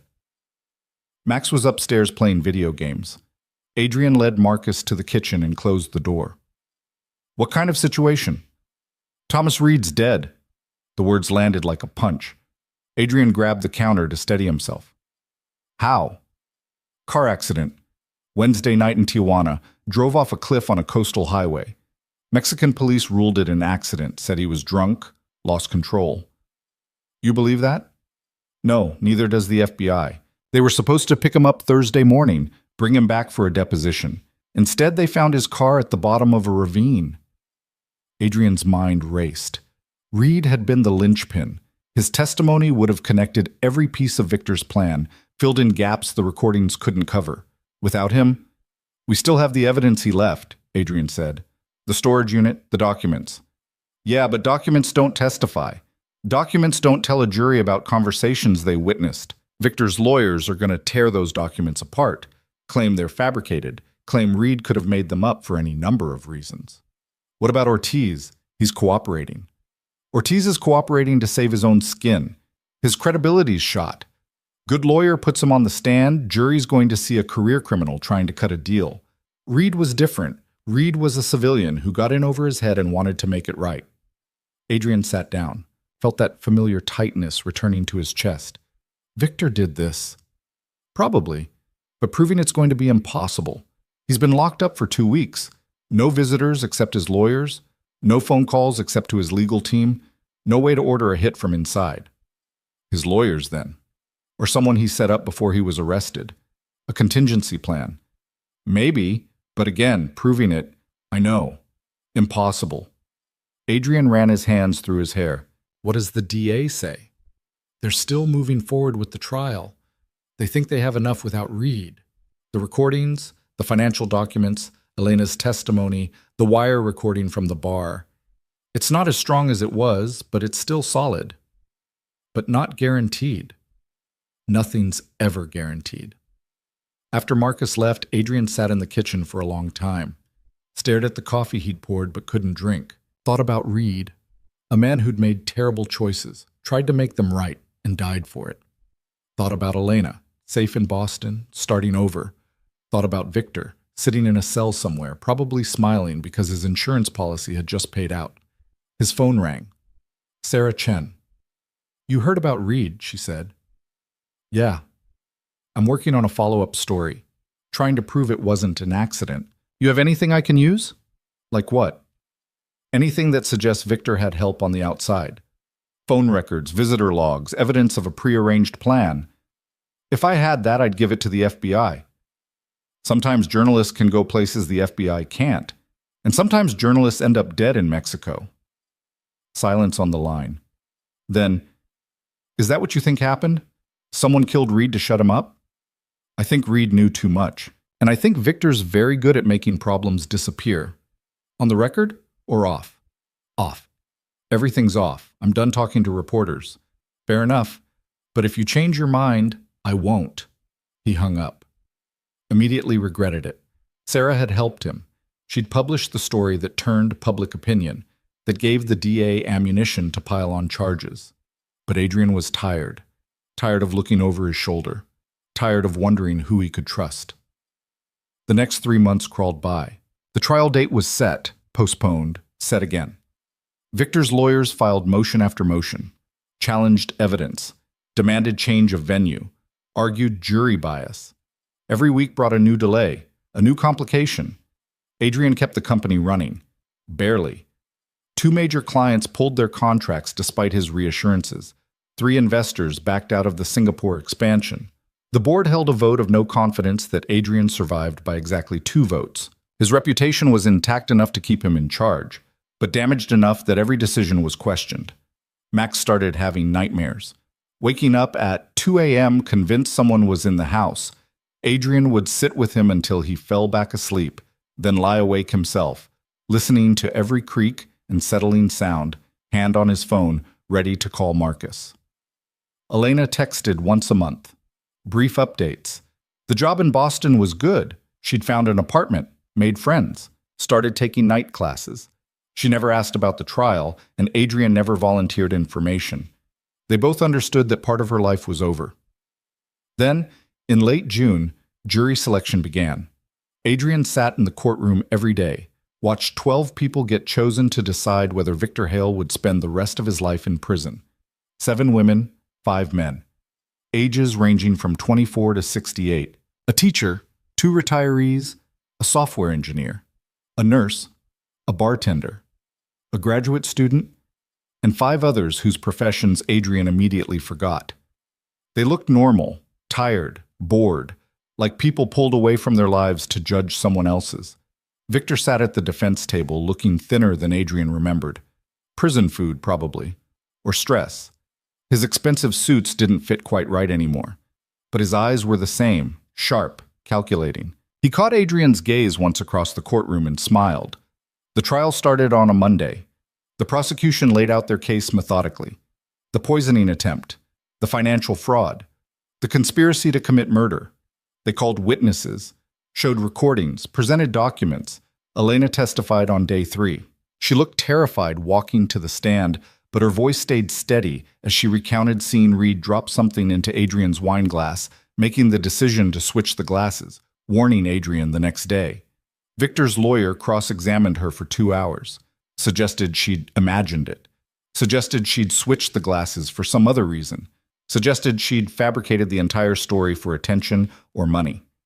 Isn't it true, Ms. Brooks, that Mr. Vale paid you $200,000 after the arrest? Yes. $200,000 is a lot of money for a waitress, isn't it? It wasn't payment for testimony. It was, just answer the question, is $200,000 a lot of money? Yes. And wouldn't you say almost anything to protect that payment, to make sure Mr. Vale's version of events held up? Elena looked at the lawyer, then at the jury. I switched those glasses because I saw someone put something in a drink. I didn't know who Adrian Vale was, didn't know what it would turn into. I just knew that if I did nothing, someone might die. That's it. That's the whole story. The lawyer asked more questions, but Elena didn't waver. When she stepped down, Adrian caught her eye. She nodded once, then left the courtroom and didn't come back. Marcus testified on day 5, walked the jury through the investigation, the surveillance, the discovery of Victor's financial crimes. He was professional, thorough, unshakable. David Ortiz testified on day 7. He looked smaller than Adrian remembered. Prison orange didn't suit him. He confirmed everything the prosecution claimed, the meetings with Victor, the plans to poison Adrian, the backup plan to frame him for fraud, the attempts to silence Reed. Victor's lawyer tore into him. You're testifying in exchange for a reduced sentence, correct? Yes. So you have every incentive to lie, to tell the prosecution what they want to hear.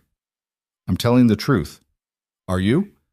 Or are you telling a story that keeps you out of prison for the next 20 years? I'm telling what happened. What you claim happened. It went like that for hours. By the time Ortiz stepped down, Adrian couldn't tell whether the jury believed him or not. Their faces gave nothing away. The prosecution rested on day 9. Victor's defense began immediately. His lawyers painted a different picture. Victor as the victim of a vindictive partner. Adrian as a paranoid executive who'd fabricated evidence to destroy a rival. They presented their own witnesses, former employees who said Adrian was difficult to work with, a psychiatrist who testified about stress-induced delusions, a financial expert who claimed the offshore accounts were legitimate business expenses. They couldn't explain the poisoning, couldn't explain the recordings, but they didn't have to explain everything, just create reasonable doubt. Victor took the stand on day 13. He looked confident, composed, like a man telling the truth to people who'd understand. He denied everything, said he'd never tried to hurt Adrian, never hired Reed, never conspired with Ortiz. The financial irregularities were accounting errors. The recordings were taken out of context. Did you ever discuss killing Adrian Vale, Srasasi? The prosecutor asked during cross-examination. Never. Did you hire Thomas Reed to poison him? No. Did you orchestrate a plan to frame him for fraud? Absolutely not. Then how do you explain the recording from the bar? Your own voice discussing exactly that? I was drunk, talking hypothetically. Ortiz kept pushing me to discuss worst-case scenarios, and I engaged. It was stupid, but it wasn't real. Hypothetically discussing murdering your business partner? I never said murder. I said the business would be mine if something happened to him. That's not the same thing. And the poisoning? I don't know anything about that. Maybe Reed acted alone. Maybe he misunderstood something I said. Or maybe it never happened, and this whole thing is a misunderstanding. The prosecutor pushed harder, but Victor held his ground. He'd prepared for this, had answers for everything. By the time he stepped down, Adrian's confidence had taken a hit.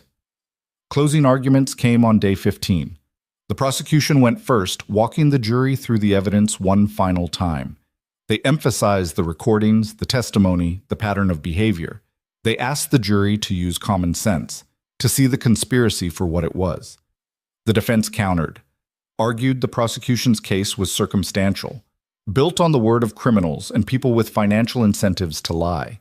They asked the jury to consider reasonable doubt, to remember that in America, you're innocent until proven guilty beyond any shadow of uncertainty. The jury deliberated for 4 days. 4 days of Adrian sitting in his office staring at his phone.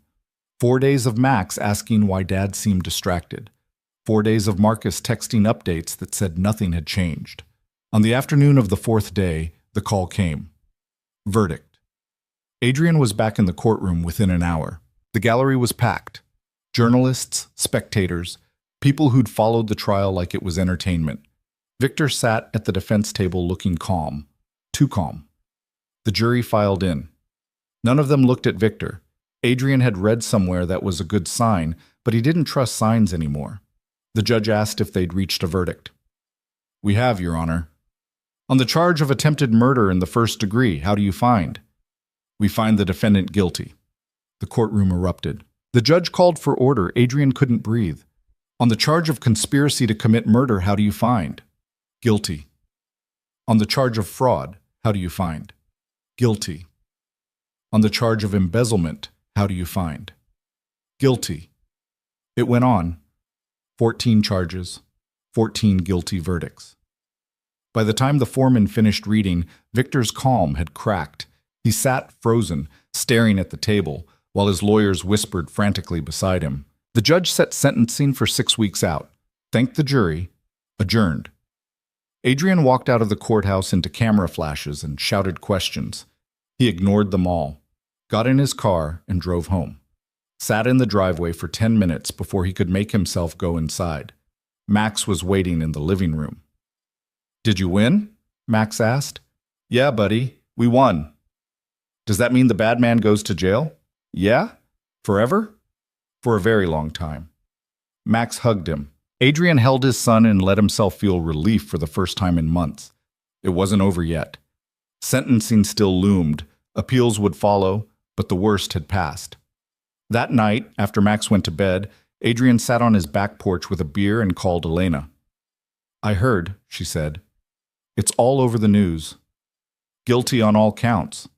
How do you feel?" "Tired." "Yeah, I bet." They talked for a while. Small things, her classes, his company, the weather in Boston versus the weather here. Normal conversation between two people who'd survived something abnormal together. "I'm glad it's over," Elena said eventually. "Me too." "Are you going to be okay? Really okay?" "I think so. Ask me again in a year." "I will." After they hung up, Adrian sat in the dark listening to crickets and distant traffic. His phone buzzed. Text from Sarah Chen. "Congratulations. Interview offer still stands if you change your mind." He deleted it. Another text. "Marcus. Drinks tomorrow to celebrate?" Adrian typed back, "Yeah, sounds good." Sentencing day arrived 6 weeks later. August. Hot and humid. The kind of weather that made you question why anyone lived on the East Coast. Adrian wore a suit despite the heat, sat in the same seat he'd occupied throughout the trial. Victor was brought in wearing prison clothes. He'd aged noticeably. Gray at his temples, lines around his eyes. Prison did that to people. The judge read through the charges again. Asked if Victor had anything to say before sentencing. Victor stood. "Your Honor, I maintain my innocence. I never tried to hurt Adrian Vale, never conspired to commit murder. The jury got it wrong, and I'll be appealing this verdict. That's all I have to say." He sat back down. The judge looked unimpressed. She'd presided over the entire trial, heard every piece of evidence. She wasn't buying Victor's innocence. Mister Hale, she said, you were found guilty of attempting to murder your business partner, of conspiring to steal his company, of committing fraud on a massive scale. These crimes were premeditated, calculated, and showed a complete disregard for human life. You betrayed someone who trusted you. You endangered a child. You corrupted others into doing your bidding. The court sees no reason for leniency. She sentenced him to 45 years in federal prison. No possibility of parole for 25 years. Victor would be 71 before he'd even be eligible for early release. His lawyers immediately filed notice of appeal. Victor was led out of the courtroom in handcuffs.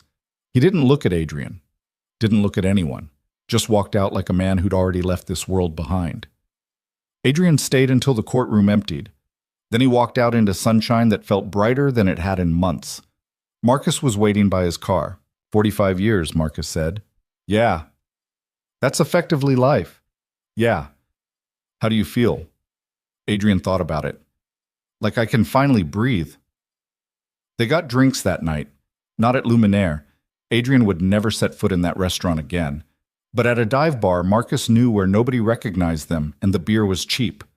They didn't talk about the trial, didn't talk about Victor, just talked about normal things, sports, Max's upcoming birthday, Marcus's daughter starting college. Normal felt good. The company recovered slowly. Clients came back. New investors emerged. The board stopped questioning every decision. By October, Adrian had hired a new COO to handle day-to-day operations so he could spend more time with Max. Someone he'd vetted thoroughly, someone with no connection to Victor or his network. Life started resembling something manageable. Max's nightmares stopped. He went back to being a regular 7-year-old who cared more about soccer and video games than corporate conspiracies and murder trials. Adrian attended every game, every parent-teacher conference, every school event. Made good on the promises he'd made during those dark weeks when he wasn't sure he'd survive to keep them. Elena visited once, December. She was in town for the holidays and texted asking if they could meet for coffee. They went to the same shop where they'd said goodbye months earlier. She looked different, happier. Her hair was different. New clothes. The kind of confidence that came from building something for yourself. You look good, Adrian said. You too. Less like someone trying to survive each day. I feel less like that. How's Max? Good. Great, actually. He made the travel soccer team. Won't stop talking about it. That's good. Kids should get to just be kids. They talked for an hour. She told him about finishing her degree, about a job offer from a tech company in Cambridge, about a guy she'd started seeing who worked in her building and didn't know anything about poisoned wine or billionaires or trials. I'm happy for you, Adrian said. I'm happy for me, too. She smiled. You ever think about that night at the restaurant? Sometimes. You ever wonder what would have happened if I hadn't switched the glasses? Yeah, but then I stopped wondering because it doesn't matter. You did switch them. Everything that came after happened because you made that choice. Would you do it again, the whole thing, if you could go back? Adrian considered. I don't know, probably not, but I can't go back, so it doesn't matter. No, I guess it doesn't. When they parted ways this time, it felt more final, like they were both closing a chapter. Elena was moving forward with her life. Adrian was rebuilding his. Their paths had intersected for a brief, intense moment, and now they were diverging again. That was okay. The new year came. Adrian took Max skiing in Vermont. They stayed in a cabin with no cell service and spent a week just being together. Max learned to snowboard.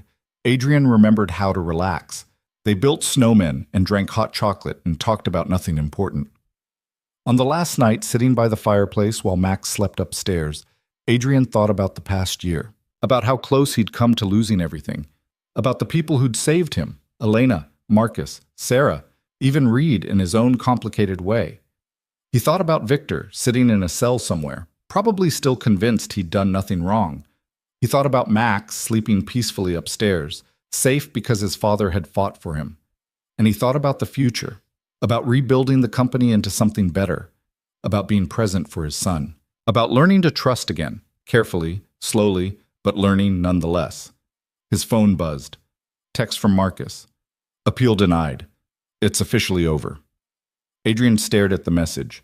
Victor's lawyers had been fighting the conviction for 6 months, filing briefs, arguing technicalities, looking for any angle, and now it was done. The conviction stood. 45 years confirmed. He typed back, "Good." Then he put his phone away and went upstairs to check on Max. His son was sprawled across the bed, covers kicked off, still wearing one sock.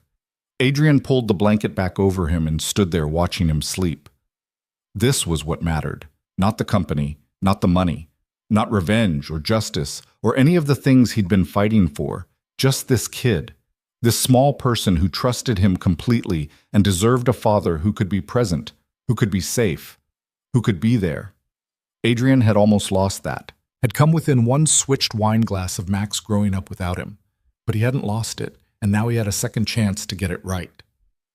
3 years later, on a Thursday evening in early spring, Adrian sat in the stands at Max's soccer game watching his 10-year-old son chase a ball across a muddy field. Max had gotten taller, faster, better.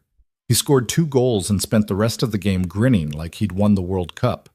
After the game, they went to the diner, the same one they'd always gone to, same booth. Max ordered pancakes for dinner again, and Adrian let him. "Dad?" Max said. "Yeah? I heard some kids at school talking about that thing that happened, with your old partner, the one who tried to hurt you." Adrian set down his coffee. "What did they say?" "Just that it was in the news, that there was a trial. They asked if it was true." "What did you tell them?" "That I didn't know, that I was too young to remember." Max looked up. "Was it true? Did someone really try to kill you?" Adrian had known this conversation would come eventually, had rehearsed different versions in his head. But now, sitting here with his son, he realized the truth was simpler than any rehearsed speech. "Yeah," Adrian said. "It was true." "Why?" "Because someone wanted something I had, and they thought the easiest way to get it was to get rid of me." "That's messed up." "Yeah, it is. But you're okay now." "I'm okay now." Max nodded, went back to his pancakes. "I'm glad you're okay." "Me too, buddy." They finished dinner, drove home. Max did homework while Adrian answered emails. Normal evening, normal life. The kind of normal Adrian had fought for and almost lost and would never take for granted again. Later that night, after Max went to bed, Adrian's phone rang. Unknown number. He almost didn't answer. Then did. "Hello? Mr. Vale? This is Christine Martinez. I'm a producer with Dateline NBC. We're doing a retrospective on the Victor Hale case. I was wondering if you'd be interested in participating." "No. We'd make it worth your time. Tell your side of the story. Show people what really happened." "People know what really happened. It was a trial, public record. But your perspective, my perspective is private, and it's staying that way." He hung up, blocked the number, went back to his email. The requests still came sometimes. Journalists, podcasters, true crime enthusiasts. Everyone wanted the story from the man who'd survived.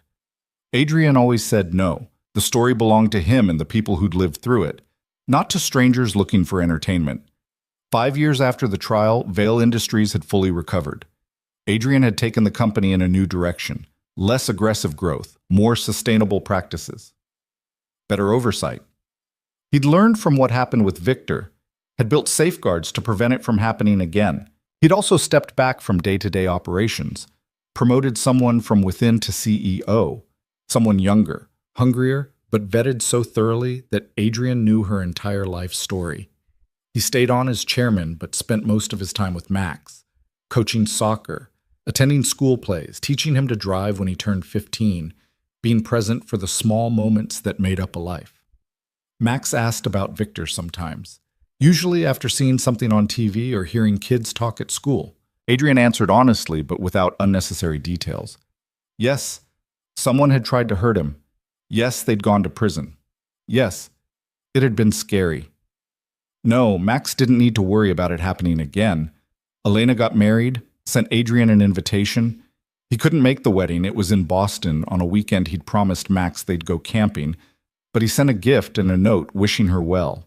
She sent a thank you card with a photo.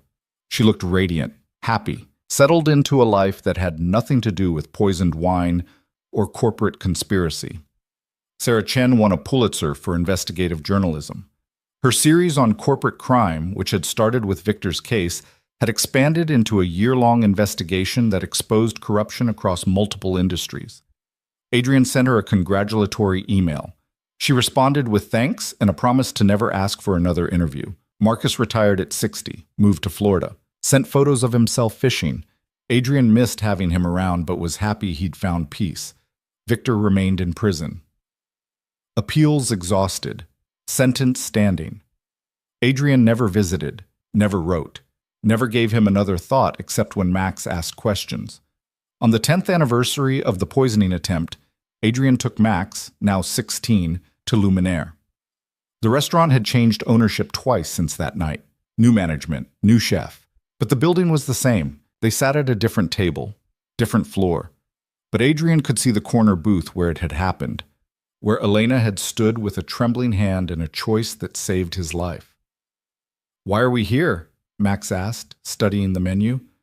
"Because 10 years ago, in this restaurant, someone did something incredibly brave, and I wanted to remember it somewhere it mattered." "The waitress who switched the glasses?" "Yeah." "You ever talk to her?" "Not in a few years. She has her own life now." "You should call her, say thanks again." "Maybe I will."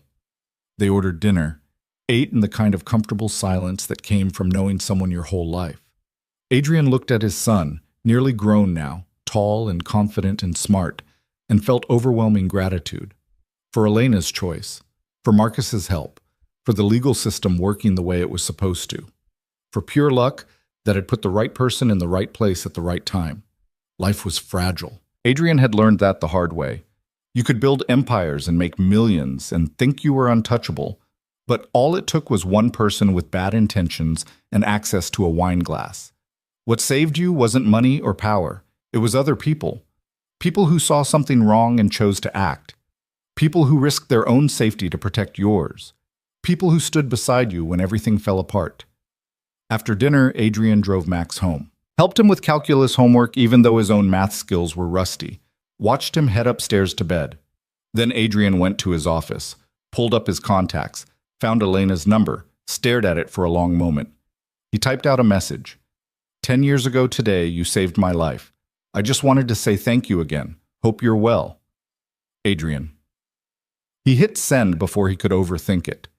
3 minutes later, his phone buzzed. I think about that night sometimes. Still can't believe I actually did it. Glad it mattered. Glad you're okay. Adrian smiled, typed back, me too. He put his phone away and sat in the quiet of his office. Outside, the city hummed with traffic and lives being lived, people working, people sleeping, people making choices that would ripple forward in ways they couldn't predict. Somewhere in that city, someone was probably plotting something terrible. Someone else was probably noticing something wrong and deciding whether to act. The world kept spinning, good and bad, in constant motion. But tonight, in this house, Adrian and Max were safe.